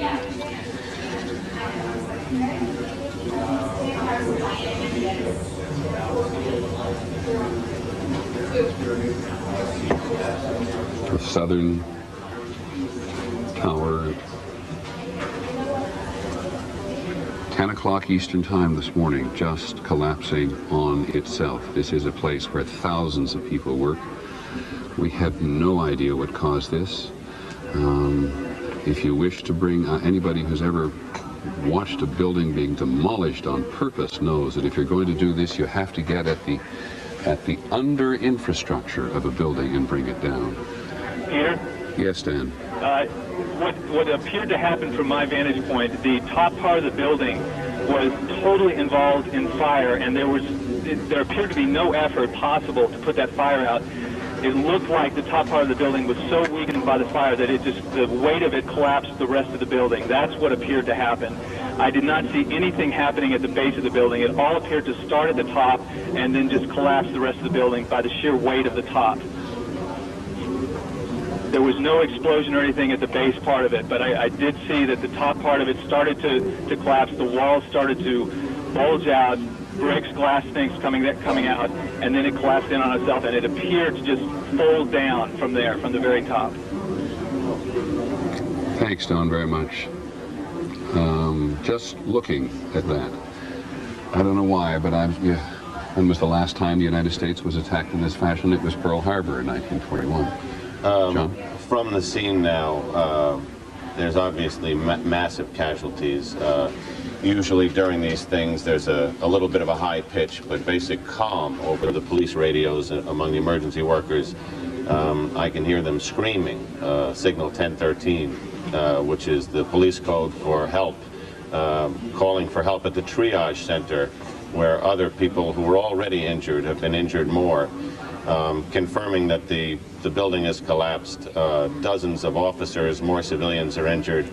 And we don't know, although I'd have to suggest, given the size of that building, what progress the evacuation was in of the tower that collapsed. Yes, Pierre Thomas. One thing I might add is that in recent years, the U.S. government has been preparing for massive attacks, but it's been primarily focused on biological, often bombing attacks. One of the things I have not heard discussed at all in government circles is the notion that someone would hijack a plane and perhaps fly it into a building. So One of the questions that I'm sure that will come out of this, if this indeed is a terrorist attack, is what kind of defenses did the U.S. have in place to deal with an event like this? Well, we talked about that even, Pierre, just before you came and joined us, because at the Emergency Management Center, which is just literally in the same complex as the trade towers, they talk at great length about their preparations for a biological, a chemical warfare attack, how they closed tunnel. I mean, they've been very efficient, taken it very seriously for many years. I'd be a little surprised if the notion of an airborne attack on a United States target had not been discussed, but the notion of the intelligence services knowing absolutely nothing of what is going on today and saying openly right away they had no warnings whatsoever is, and you say something very important, if this is a terrorist attack. We just keep saying that on a repeated basis. Not having any notion whatsoever of what's going on is to be reminded not only of the efficiency of terrorism, but just reminded of the efficiency of terrorism at this point. It's ironic. There's a chilling story. Lou Shalero of the FBI, who was part of the capture of Ramzi Youssef, who was the mastermind of the last bombing of the World Trade Center, told me this story, that he was flying over the World Trade Center in a helicopter with the suspect Ramzi Youssef next to him after he was captured in Pakistan. And as they passed over, Lou Shalero nudged him and said to Ramzi Youssef, you see, it's still standing. And Ramzi Youssef smiled and said to the FBI's assistant director, it wouldn't be if I'd had more money. This was... In other words, more money to buy explosives, more money to run a more efficient operation than the one he ran from New Jersey in '93. Exactly. And I mean, we may have seen the second coming of that plan. John McWethy is on the phone at the Pentagon. Hold up, let me just... John McWethy, we've now heard reports that 3 planes have been hijacked today. Can you confirm that? Jack McWethy at the Pentagon? Okay, then let me go quickly to someone named Don Wright, who saw the plane crash into the Pentagon. Don, are you there in Washington? Yes, I am. Can you tell us what happened? Yes, it was about 9:35, and I was looking out our 12th floor windows at 1600 Wilson Boulevard in Rosslyn, Virginia, and I watched this. It looked like a commuter plane, 2-engine, come down from the south, real low, proceed right on and crash right into the Pentagon. Went directly into the Pentagon? That is correct. Looked like a deliberate act? A deliberate act, sir. And can you tell me what direction it came from, Don? It came from the south. Came from the south, up along the river, across the land? It came from the south. Okay, and did you happen to look at your watch? We thought it was just a little bit before 10 o'clock. Well, I was watching ABC News, watching the Twin Tower, and about the time I saw the plane, I watched it come in very low over the trees, and it just dipped down, came down right over 395, right into the Pentagon. And are you fairly sure that it was what we sometimes describe and recognize as a small commuter plane? Yes, it was. Good, Don. Thank you very much. Appreciate your help. Don Wright, an eyewitness to the crash. As we continue to bring you the very latest information, we're going back and forth, vacillating between the network and, of course, our coverage here. Bill Ritter now with me, Steve Bartlestein, who has been with you this morning, bringing you all the latest information. 2 things. One, it was just 7 minutes ago that we saw the South Tower go down in a collapse right in the middle. Earlier, we had spoken to a witness and someone who was inside the tower talking about the damage that was sustained, particularly within the core. Anytime you know that the core has been damaged, there's not too much then to hold up. Also, the other information, this is the second one, the south side, which was hit, was the one that was hit from the flight 11, which was an American airline, number 11, out of Boston, bound for L.A., and that's the second one that was hit. And we do not know, we should re-emphasize, we do not know why the second tower collapsed, whether it was, as the expert was talking to you and Steve and Jim, Lori, whether because the core of the building was damaged or whether because of some other kind of detonating device. We just do not know. We have reporters on the ground. Let me just say, ladies and gentlemen, there are times in our lives that are life-changing, where your life can never be the same, and this appears certainly to be one of them. When that second tower went down, we have reporters on the scene. Other media have reporters on the scene. There are thousands of workers down there. We do not know their status. We do not want to scare anyone, but we are, in fact, trying to ascertain the safety. There are, as you can see, we're getting reports. These are jet fighters. They appear to be. We can't confirm this, but we are getting word from our control room. These are U.S. jet fighters in the air around the Manhattan area. As you know, all airports around the country, not just in the tri-state, all airports around the country have been shut down as a precautionary measure. We have reporters on the ground. One of them is Michelle Charlesworth, who you heard from just a few moments ago. Michelle, where are you and what do you see? I'm not going to be able to communicate with you. You'll be able to hear me, but I can't hear you. We're on the West Side Highway, and I am sad to report that we actually watched the entire South Tower of the World Trade Center come down, screams from everyone on the sidewalks as they thought that perhaps another plane had slammed into the side of these buildings. We're hearing late reports that there might be fighters, U.S. fighters in the air, patrolling the area, of course, the bridges and the tunnels. That's a confirmation. There's one right above me. Bridges and tunnels have been shut down. The only way to leave the city at this point is on foot, and everyone from the World Trade Center area has been moving through here. I can only hope that people got out of that area. I'm pointing up to show the fighters right now. I can only hope that people got out of the area on the sidewalks below the South Tower before it came tumbling down. But it literally exploded and came down as though it had been hit. Plumes of smoke moving out into the harbor. Can we see how many fighters there are up there? Just one fighter. One fighter. As far as we know, there is nothing left of the South Tower of the World Trade Center. There were reports elevators weren't working. Obviously no way to get out of the building aside from the stairway. You can see the smoke all over this area. And to give you some idea where I am, I'm approximately, what, 20, 30 blocks from where this latest explosion just happened. The West Side Highway southbound has been filled with emergency vehicles. It's shut off except for NYPD vehicles and fire trucks. Again, the South Tower of the World Trade Center just coming down right in front of us. We watched it happen just moments ago and actually got video of it, so we'll be showing you that. Reporting live on the West Side Highway in Manhattan, Michelle Charlesworth, ABC 7 Eyewitness News. Right, Michelle, thank you. Right now, we're going to show you some where you can just, Michelle has just been talking about the plumes, and obviously the visual speaks for itself. This is Center Street, looking at all the people that have been out onto the streets, the cars that are still trying to get through. We've talked to some degree when we were talking to Joe Torres a little bit earlier, and he was talking about some of the people that were standing around, some of them panicking and trying to get out of buildings. They look like they're pretty calm. They do. Right way to behave in this kind of situation. Absolutely. We are also trying to stay even keel here. Obviously, this is a very emotionally upsetting situation. There are thousands and thousands of workers in and around that downtown area, not just in the 110-story World Trade Center. We are getting some more information as we heard the fighter, at least one fighter jet that Michelle Charlesworth saw patrolling the area. Jim Dolan is joining us here also, has been here all morning. Jim, what did you find out about, what have you heard about this, another hijacked plane? Well, I want to point out that the other hijacked plane may have come out of Newark, New Jersey. They are telling us, they're reporting to the Associated Press on condition of anonymity. We also want to point out, we talked earlier about the group called the Palestinian Front for the Liberation of Palestine. On Abu Dhabi TV, that group has taken responsibility for these explosions against the World Trade Center. If they are right, if that is true, and it has not yet been confirmed, it would be their first attack against the United States.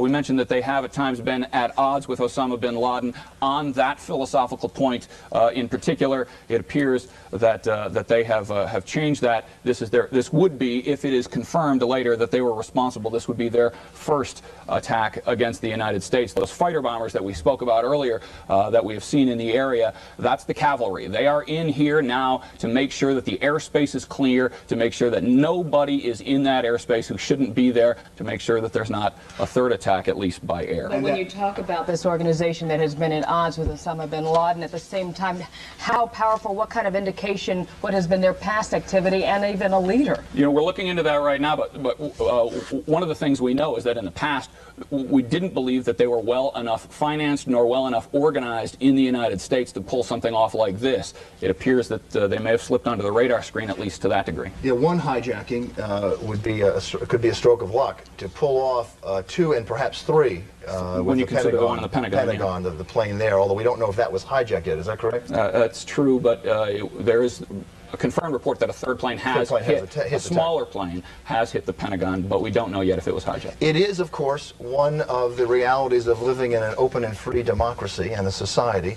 We are not patrolled all the time by the military. We do not usually see fighter pilots and fighter jets patrolling and guarding the skies over Manhattan. You're looking at a live coverage from ABC News, live picture of the Pentagon on fire. A small plane, witnesses say the tail of a plane crashed into the Pentagon about a half hour ago. Is that right, 9:35? It is, and you can see aircraft that were just flying by just a minute ago, and we also talked about the West Wing of the White House, although the president was not in it, being evacuated as well. The president is in Florida and speaking with a group of children, and earlier came on to talk about prior to this aircraft going into the Pentagon, talking about the Twin Towers and these particular accidents that just happened. We expect him to come back on. Is it possible to our control room to split this screen so we can give people who are just tuning in to see both pictures? While they try and do that, let's go to Nina Pineda right now and get another update. Nina? Here we are right next to City Hall. When the top of the World Trade Center fell, it completely obliterated all of the street with a thick, thick white smoke followed by black smoke. You couldn't see anything, even your hand 2 inches in front of your face, and the next thing you saw were people running out of that smoke, tremendous amounts of people in the crowd running and being cleared by police, advising people to leave Manhattan if possible. That's what's happening here on the ground near City Hall. Nina, where are you? We are right behind City Hall in, man, what building is this? 31 Chambers Street, and the police have cleared the area around City Hall as well. They're very alarmed and they're worried about something happening at City Hall, so they moved people back about 6 blocks. That people were running out of the smoke, and you couldn't see anything. The entire street was filled with smoke, and then followed by debris flying. There's the street right now is just littered with shoes, as people literally ran out of their shoes to escape the smoke and debris. Do you see any injuries on the ground there, Nina? Not at this where we are right now, but what we did hear from people that were in the World Trade Center on the 56th floor when the explosion happened was there were several people had collapsed, several people had been down on the ground, several people were immobilized and not moving, as well as some people in the Verizon building next to the World Trade Center that reported seeing people, as we told you before, jumping from the building. We don't know if they were falling out of the building from the force of the explosion, but one gentleman described in horror how he saw people jumping out in their suits with their ties flying from the very high floors of the World Trade Center, falling to the ground to their deaths. It is hard to imagine that the death toll is not high. Nina, I would like you to describe one more time what it felt like when that tower collapsed. What did it feel like to you on the ground there? We were standing probably about 3 blocks away, advancing toward the scene to try and gather some photos and some videotape, and it felt like the entire ground shook. It felt like what it feels like to be in a earthquake. The ground was shaking, followed by plumes and plumes of overwhelming smoke and flying debris, ash and pieces of the building. As the ground was shaking, was there sound with this, Nina? There's a tremendous booming sound, and then it just felt like a rumbling, but it didn't sound like an explosion. It sounded like a loud rumbling, and then the next thing we saw were the streets. The way the streets looked was just overcome by smoke, just plumes and plumes of smoke, like a bomb had gone off, coming up the street as people were racing to get in front of these clouds of smoke and not doing too good of a job. They were soon obliterated by the smoke, and then we could see them running out. But it advanced probably within seconds, a 5-block radius. And even choking smoke? It is. Several people are having asthma attacks. There are several EMS units and police that were stopping to be helped, and we're putting on oxygen masks. It is a choking smoke. It is covered in debris right now. It was fine particles of dust and pieces. And what we were doing when the explosion happened was shooting pieces of the plane. There are pieces of the plane on Church Street, which has now become a crime scene. And we did also there see remnants of people's clothing, as we said before, some shoes, and large pieces of what looked to be pieces of fuselage. And this, amazingly, was about 3 blocks away from the scene. To have these pieces of the plane and the debris fall all the way on Church Street from the World Trade Center. What I'm looking at right now, amazingly, we're looking at the skyline, and it's missing one of the Twin Towers. Wow. Yeah, we can see that. Nina, how far away past City Hall, did that smoke go? Oh, it overcame City Hall within moments. Within moments, you couldn't see City Hall at all. We're standing on the sidewalk outside of it. So we're a block past City Hall, and it's pretty clear here right now, but City Hall was consumed in black smoke. You couldn't see a thing. And police at this time and other officials, their role? Their role right now was pushing people back. They were very much in a mode where they were trying to get people back from the scene. And the seconds before the explosion happened, there was another renewed kind of interest in really getting people away. Because, of course, out of curiosity, everyone's trying to get close. Everyone's trying to get pictures of the World Trade Center on fire. They started screaming, "Get back, get back. There's another explosion happening." I guess they were being warned on their radios that the top was going to come down since it was burning for the better part of half an hour. As they screamed to get people back, they started screaming, "Leave Manhattan if possible. Everybody leave Manhattan if possible." Nina, Jim Dolan here. You mentioned earlier that you spoke to somebody who had been evacuated from the 56th floor. Do you have an idea of how far along the evacuation had gotten at the point the second tower came down? Jim, I was trying to ask her that because I couldn't believe that she was still in the building. But of course, people were getting ready for their day. It was about just before 9 o'clock, and she said that as soon as the smoke alarms and the fire alarms started sounding off in the building, there was panic, and they started retreating through the escapes, through the stairwells. And as they did, everybody was screaming, running. She said, running over each other. There were other people collapsed. There was injured people. And then she said, horrifyingly, when she ran down about 6th flight, she's on the 50th floor, she started seeing other people come down, being helped, advancing past them that were burned. Their bodies were burned. Their clothing was burned. They were unconscious. Their friends and colleagues were trying to help them down the steps. She said you couldn't even imagine what it was like for them to run down from the floors that weren't burned all the way down to the bottom. Some people collapsed when they got outside from exhaustion. Some people are having asthma attacks. And as she said, some people are very gravely and critically injured. They were also being laid out on the sidewalk there by the World Trade Center. I'm going to move on here. I would like to ask you if you could try to find some people there who are okay, obviously, and who have escaped this. Who can tell us some more eyewitness accounts. We'd much appreciate it. We'll get back to you in a few minutes. Stay safe in the meantime. We do want to say that all federal buildings in the country have been shut down, and we're just getting a bulletin from the AP. The State Department, a senior government official says that some sort of possible explosion or fire has occurred at the State Department in Washington. That building has now been evacuated. They say it appears to be connected to the two plane crashes at the World Trade Center and the explosion at the Pentagon. John Del Giorno is providing us these pictures you're seeing. We have had problems getting audio from him because our communication is right there on top of that tower. John, can you hear me? It is hard to describe exactly what we've witnessed here over Manhattan in the last hour and a half. We are still stationed over 79th Street looking south. There's been a 5-mile security perimeter set up around the World Trade Center by the police department. World Trade Center number 2, the North Tower here, continues to burn out of control. And initially, remembering that the first plane hit this building at 8:45 this morning, the second plane hit the south building just at 9 o'clock, and then that building subsequently collapsed shortly after 10 o'clock. We actually witnessed the second plane strike the South Tower. From our vantage point, we were actually southwest of the World Trade Center coming out of our base, and the plane actually flew over our heads and directly flush into the south face of the South Tower and exploded into flames immediately. That tower continued to burn for quite some time, and then again it subsequently collapsed down onto itself. Meanwhile, obviously, the airspace in the area that is all shut down, Newark, Kennedy, and LaGuardia accepting no flights, and there are no departures as well. Teterboro airspace is closed. In essence, the entire airspace around New York City has been closed down. Currently, as far as a perimeter around the area, in the skies, obviously, today you would have to consider the skies a threat, and currently NYPD is operating their helicopters very close to the building, assisting state police agencies. I know New York State Police is down there, New Jersey State Police is down there as well. And interestingly enough, we about 10 minutes ago saw military fighter jets circling above Manhattan at about 2,500 feet, which is obviously something that you don't see here, and that is a security measure to prevent any further action from being taken. So that's the update from the sky right now. World Trade Center, the North Tower, continues to burn out of control, as it has since it was first struck by a plane at 8:45. The South World Trade Center tower has tragically collapsed. Really a momentous day in the history of the world as we witness this on the lower side of Manhattan. Can you hear us?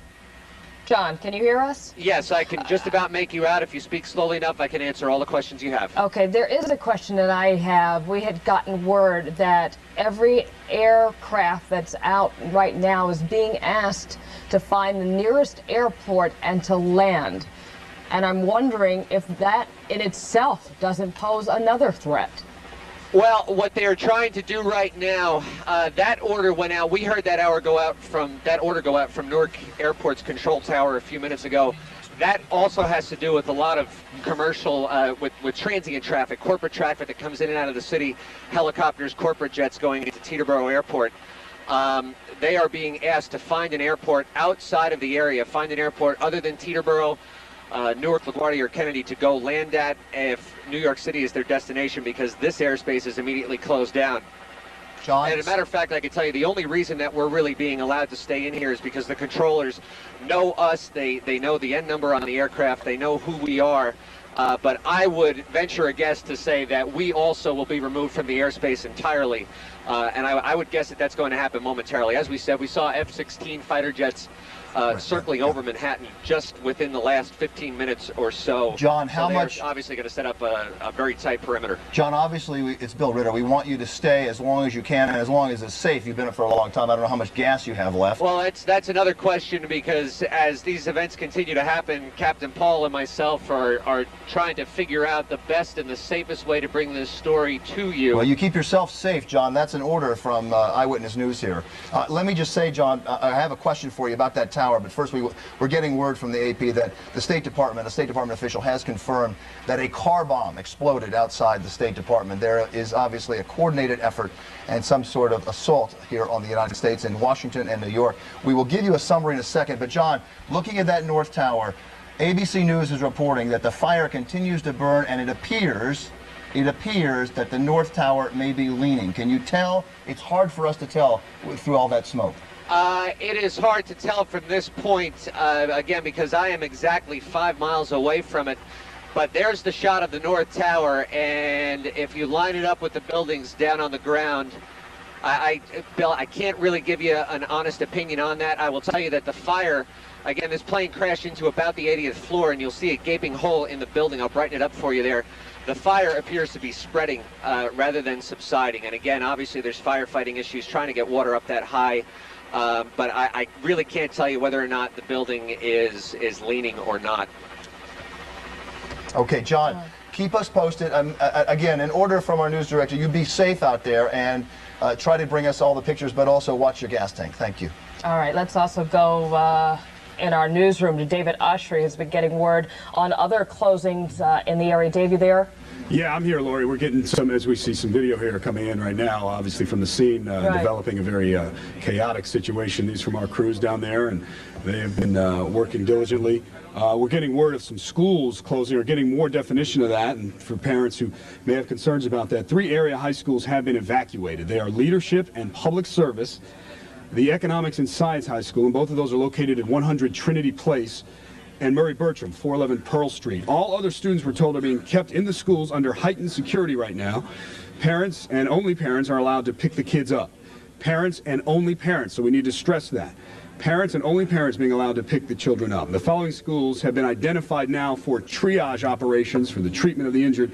That's Stuyvesant High School, which is at Chambers and West Side Highway, and PS 234, as well as PS 89. We should also note that we are told that Mayor Giuliani will be having a news conference, although of course that's subject to change, but we're told he's going to have it. When he does, we will of course have that for you. One other note, police, heavily armed police now guarding the Port Authority offices and the control tower in Newark. Of course, the airports are closed. PATH commuter trains canceled. New Jersey Transit right now continuing to operate trains into New York's Penn Station, but we're told there's no bus service to the Port Authority. New Jersey State Police have their emergency command center up and running. Right now, city and federal buildings in Newark still open, though, again, heavily fortified. That's the latest now. We're going to continue to monitor these developments, particularly with the schools closing. The other tower, as you can see, seems to be collapsing, David, as we watch.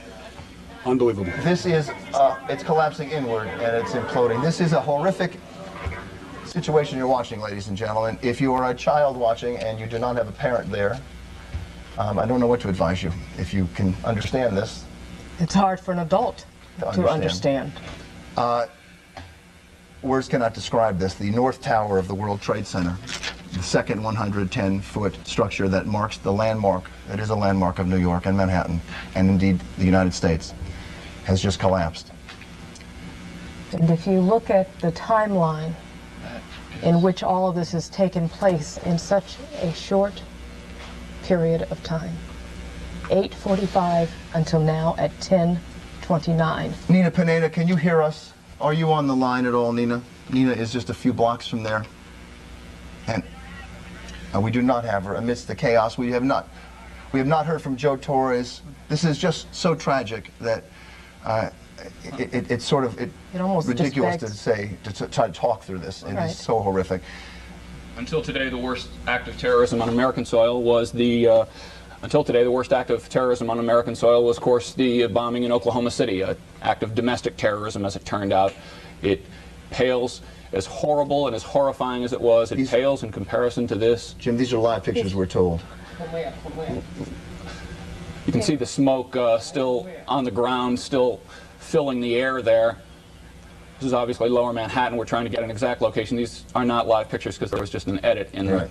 So on a Tuesday in September, after Labor Day, the second Tuesday, this is a teeming business district, and it has been turned into chaos. This is earlier. Can we go back to the live pictures if possible? An hour and a half in which the world in the United States has changed dramatically. Sense of security has changed dramatically as at least 4 separate attacks on American soil against 4 symbols of American might. You saw the picture of the Empire State Building standing in back of that smoke. John Del Giorno, can you hear me? John Del Giorno, he cannot hear me. Yeah.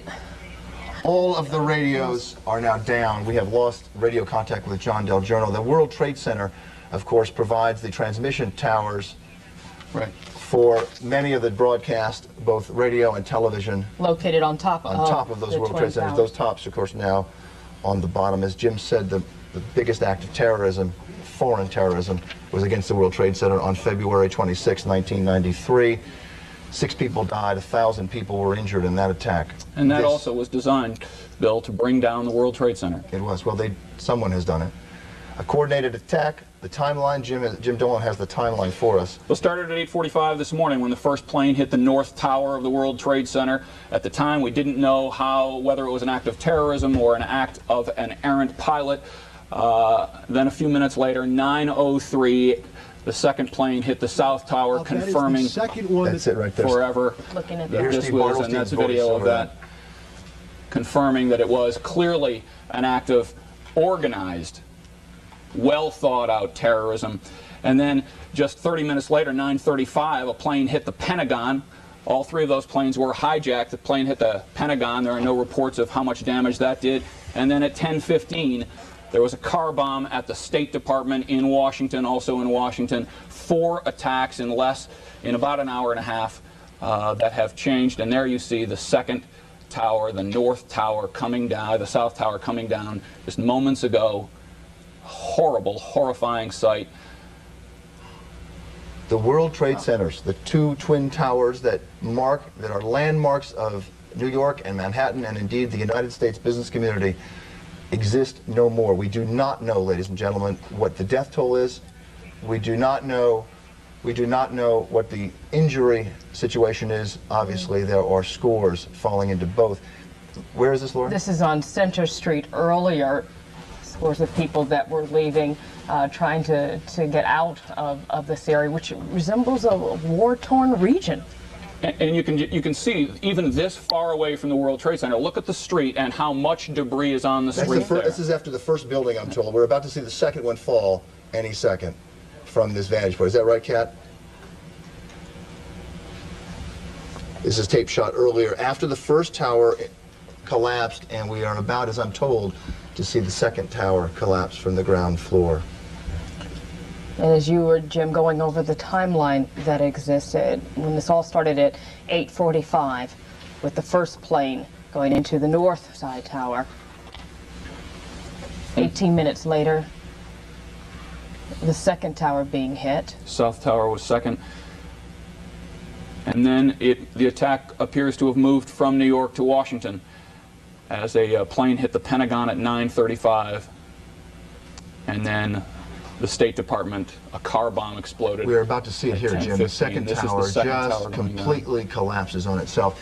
And we don't know what caused the collapse, but it appears that just structural damage from all that fire, although we do not know whether there was some sort of timed explosion, but it does appear that all that fire. And in the end, it doesn't much matter. The core was damaged. We know that from talking to witnesses earlier, people who were in the building. We do know the core of both buildings were damaged. The cores were damaged, and apparently the building just couldn't withstand the mass of the explosion. This is so surreal, ladies and gentlemen. We are sitting here watching this with you, and really we're trying to talk, but words cannot describe what we're seeing. We should point out, Bill, that we don't know how.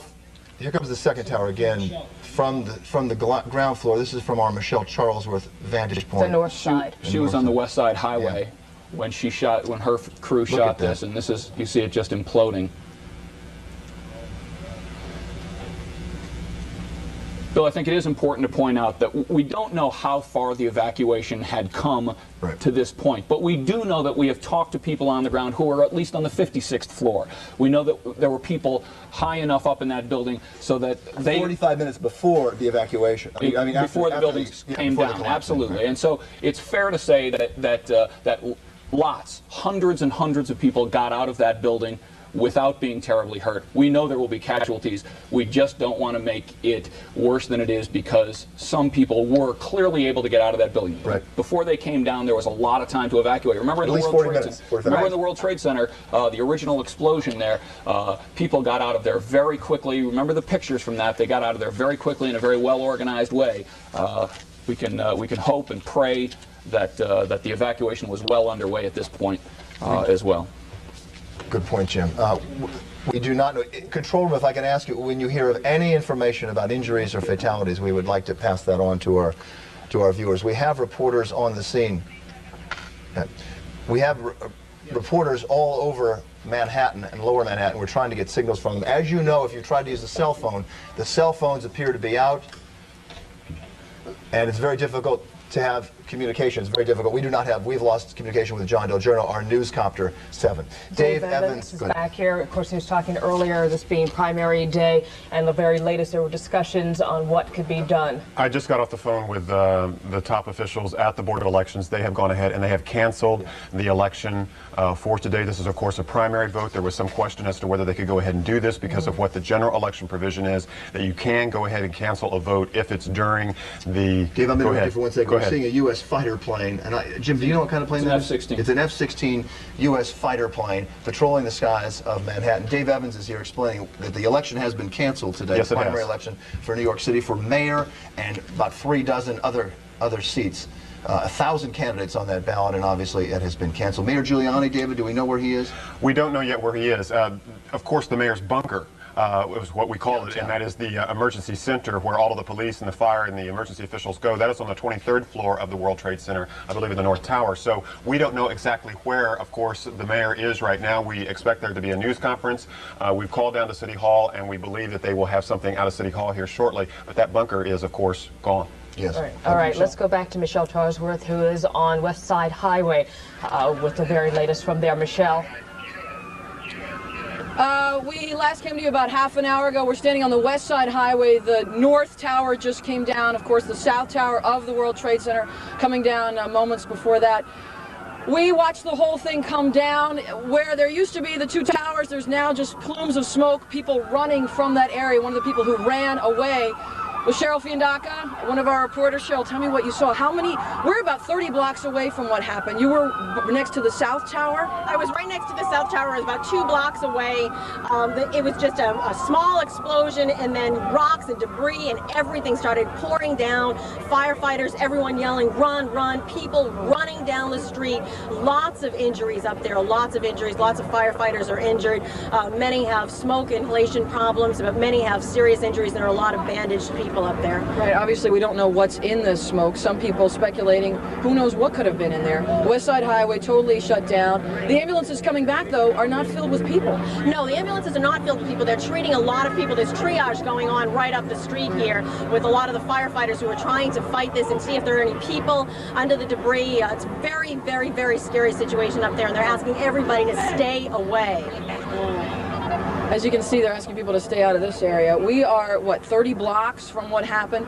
The South Tower came down first. The North Tower came down second. About an hour and a half ago, I can't believe it was an hour and a half ago, we heard the first report of a plane hitting one of these towers and then another plane taking a beeline straight into it. We understand it was the reports are it was a plane from Boston filled with people that had been hijacked, a 767 jetliner that went into the second tower, and now about an hour after those two explosions and the fire and the plumes and people actually jumping from the buildings, both the North and the South Tower of the World Trade Center gone, and all we're left with is smoke, people running from what is an awful situation. We will come back live when you get in touch with us. We can't get in touch with you by cell phone, only by radio. Any questions? Reporting live on the West Side Highway. Michelle Charles with ABC 7 Eyewitness News. No shortage of questions. Michelle, thank you. Our reporters are on the scene at WABC Eyewitness News here in New York. We're taking a live picture of the Pentagon. No, this is a picture, obviously, of the collapse of the second tower of the World Trade Center. The skyline of Manhattan no longer exists the way it did an hour and a half and 2 hours ago. Sandra Bookman joining us now, along with Jim Dolan. Laura Stokes covering this all morning, and Sandra North joins us. You can see the Empire State Building from the south view. Is that correct? From them, what view is that from? That's the Empire State Building from below. From the ground. Yes. Rising up above the smoke. And south of the Empire State. We're getting a lot of calls into the Eyewitness Newsroom. All river crossings into Manhattan are closed both ways. We are just getting word, we're hearing from our control room, that a large plane has gone down in western Pennsylvania.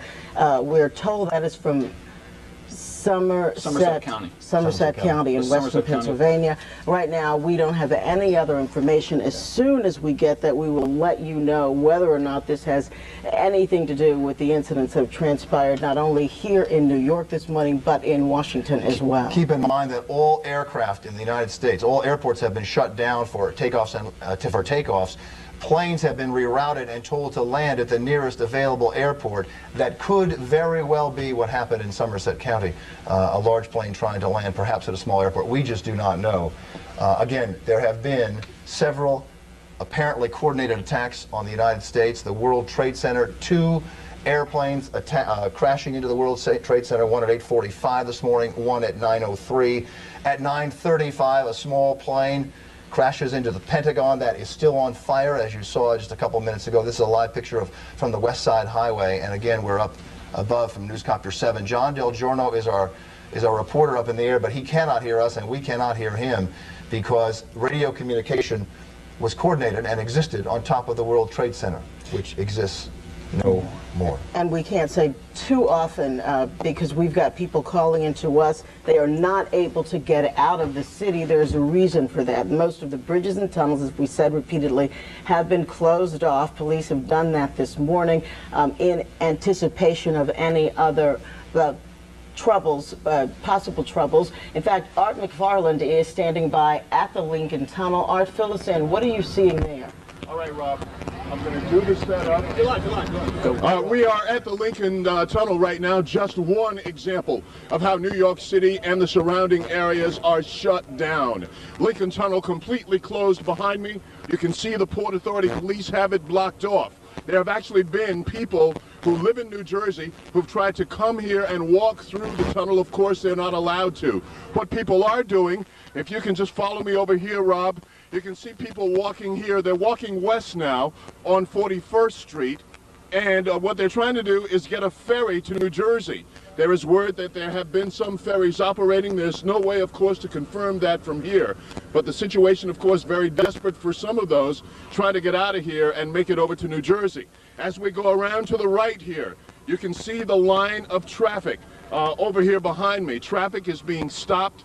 now well away from the Lincoln Tunnel, not allowing any traffic to come down here. Port Authority police have been telling some of these motorists trying to come to the Lincoln Tunnel they might as well try upstate. One woman we spoke to said that she would try to go up to the Tappan Zee Bridge. There's no word on if there's any access there. But again, the Lincoln Tunnel behind me is closed. The most stark example of this tragedy that we've seen here at the Lincoln Tunnel, a man trying to get to New Jersey who said he had family and friends who work at World Trade Center too. He was hysterical, crying, wanting to walk through the Lincoln Tunnel to get to the rest of his family in New Jersey. That, of course, again, just an example of the catastrophe that we're facing this morning. The Lincoln Tunnel is closed. New York City is shut down for transportation.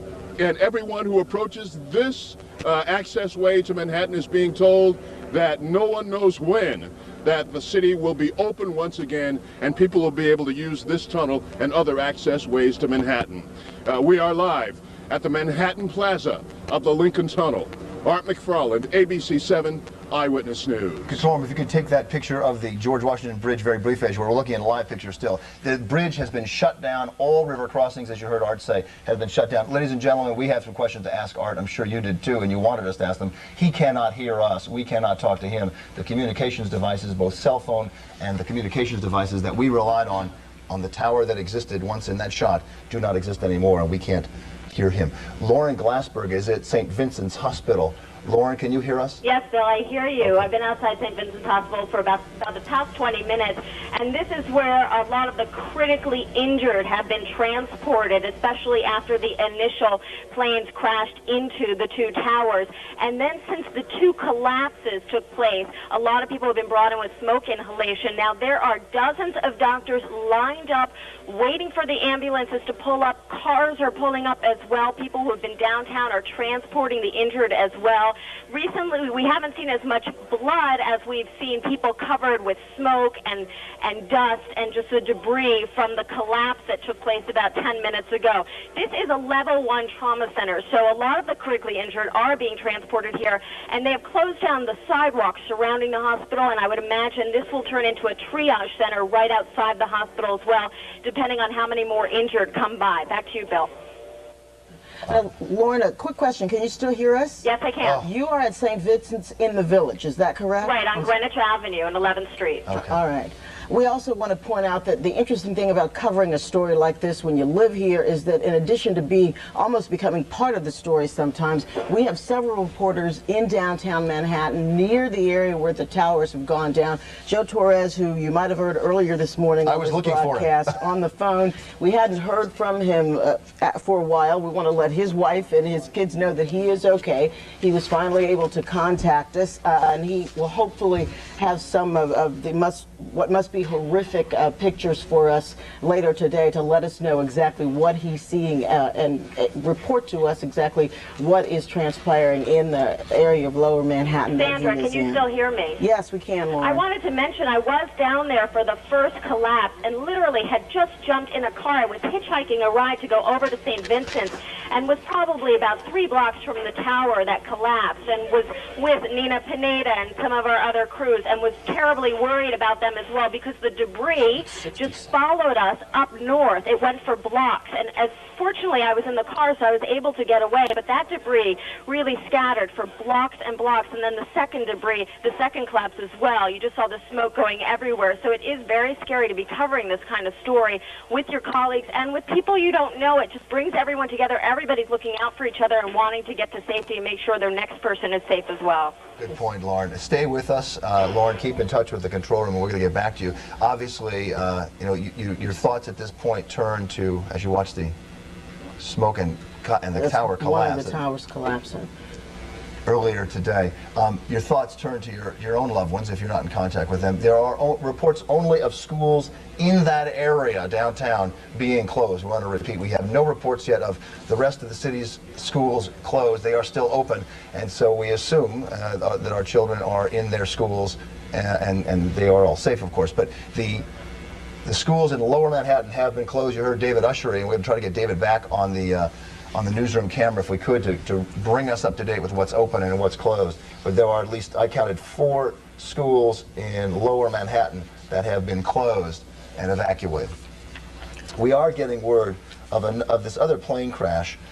Jim Dolan, what have you found out about this other crash in Pennsylvania? Bill, it is a Boeing 767. We want to point out that it is not yet clear that this accident has anything to do with the rest of all this. It was a Boeing 767. It crashed about 10 a.m., about 8, certainly within the time frame of these other planes, about 8 miles east of Jennerstown, according to County 911 dispatchers. Again, we don't know, we don't have a casualty figure on that yet, and we don't know whether it is tied into the rest of this. That airport is about 80 miles southeast of Pittsburgh. Again, it was a Boeing 767, big aircraft, but we don't know how many people are on board or what the whether it's tied into any of this either. Could I just point out one last thing? People are clearly going to be very frustrated today because the cell phones are out. And we're used to calling our loved ones, telling them we're safe and everything. Good point. Those are probably going to be out for a while, and the bridges and tunnels are going to be closed for a while. They have to secure each of these, and then they have to put people on them to make sure they stay secured. So those are probably going to be out for a while. People are going to have to stay in the city and not be able to get into the city for a little while. It's people will undoubtedly be making use of payphones to call their loved ones, but no sense in panicking if you haven't heard from somebody who is downtown yet, because they just can't get to you yet. It is also a time to sit and reflect. There is nothing that most people can do. As you look at a live picture of the Pentagon, still on fire. A plane crashed into that at 9:35 this morning, an hour and 15 minutes ago. Part of what appears to be a coordinated attack, both in the World Trade Center, which you see on the right-hand part of your screen, and the Pentagon smoke, which you see on the left. And there we are, Newscopter 7. Again, John Del Giorno still up. Bill, that aircraft landed, crashed into a helicopter landing pad near the Pentagon, we are told now. The Pentagon helicopter, the wire saying an aircraft crashed on a helicopter landing pad near the Pentagon. A car bomb also, we should say, exploded outside the State Department. The West Wing of the White House was evacuated. The Capitol, we are told, has been evacuated. And all government, of course, across the country is on full alert, as you're looking at a live picture of the Pentagon. In a morning of absolutely horrifying scenes, first both planes crashing into each of the towers, one tower collapsing, then the other collapsing. Our Jim Hoffer is in Lower Manhattan. This is videotape of Jim trying to do his job at the moment that one of those towers collapsed. So you can see, you rolling? Okay. As you can see behind me, the second and last tower of the World Trade Tower has just collapsed. It is about 10:30 Eastern Time, and the tower has collapsed. We did not hear an explosion. There was no sign telling us previous any kind of warning that the building was going to collapse.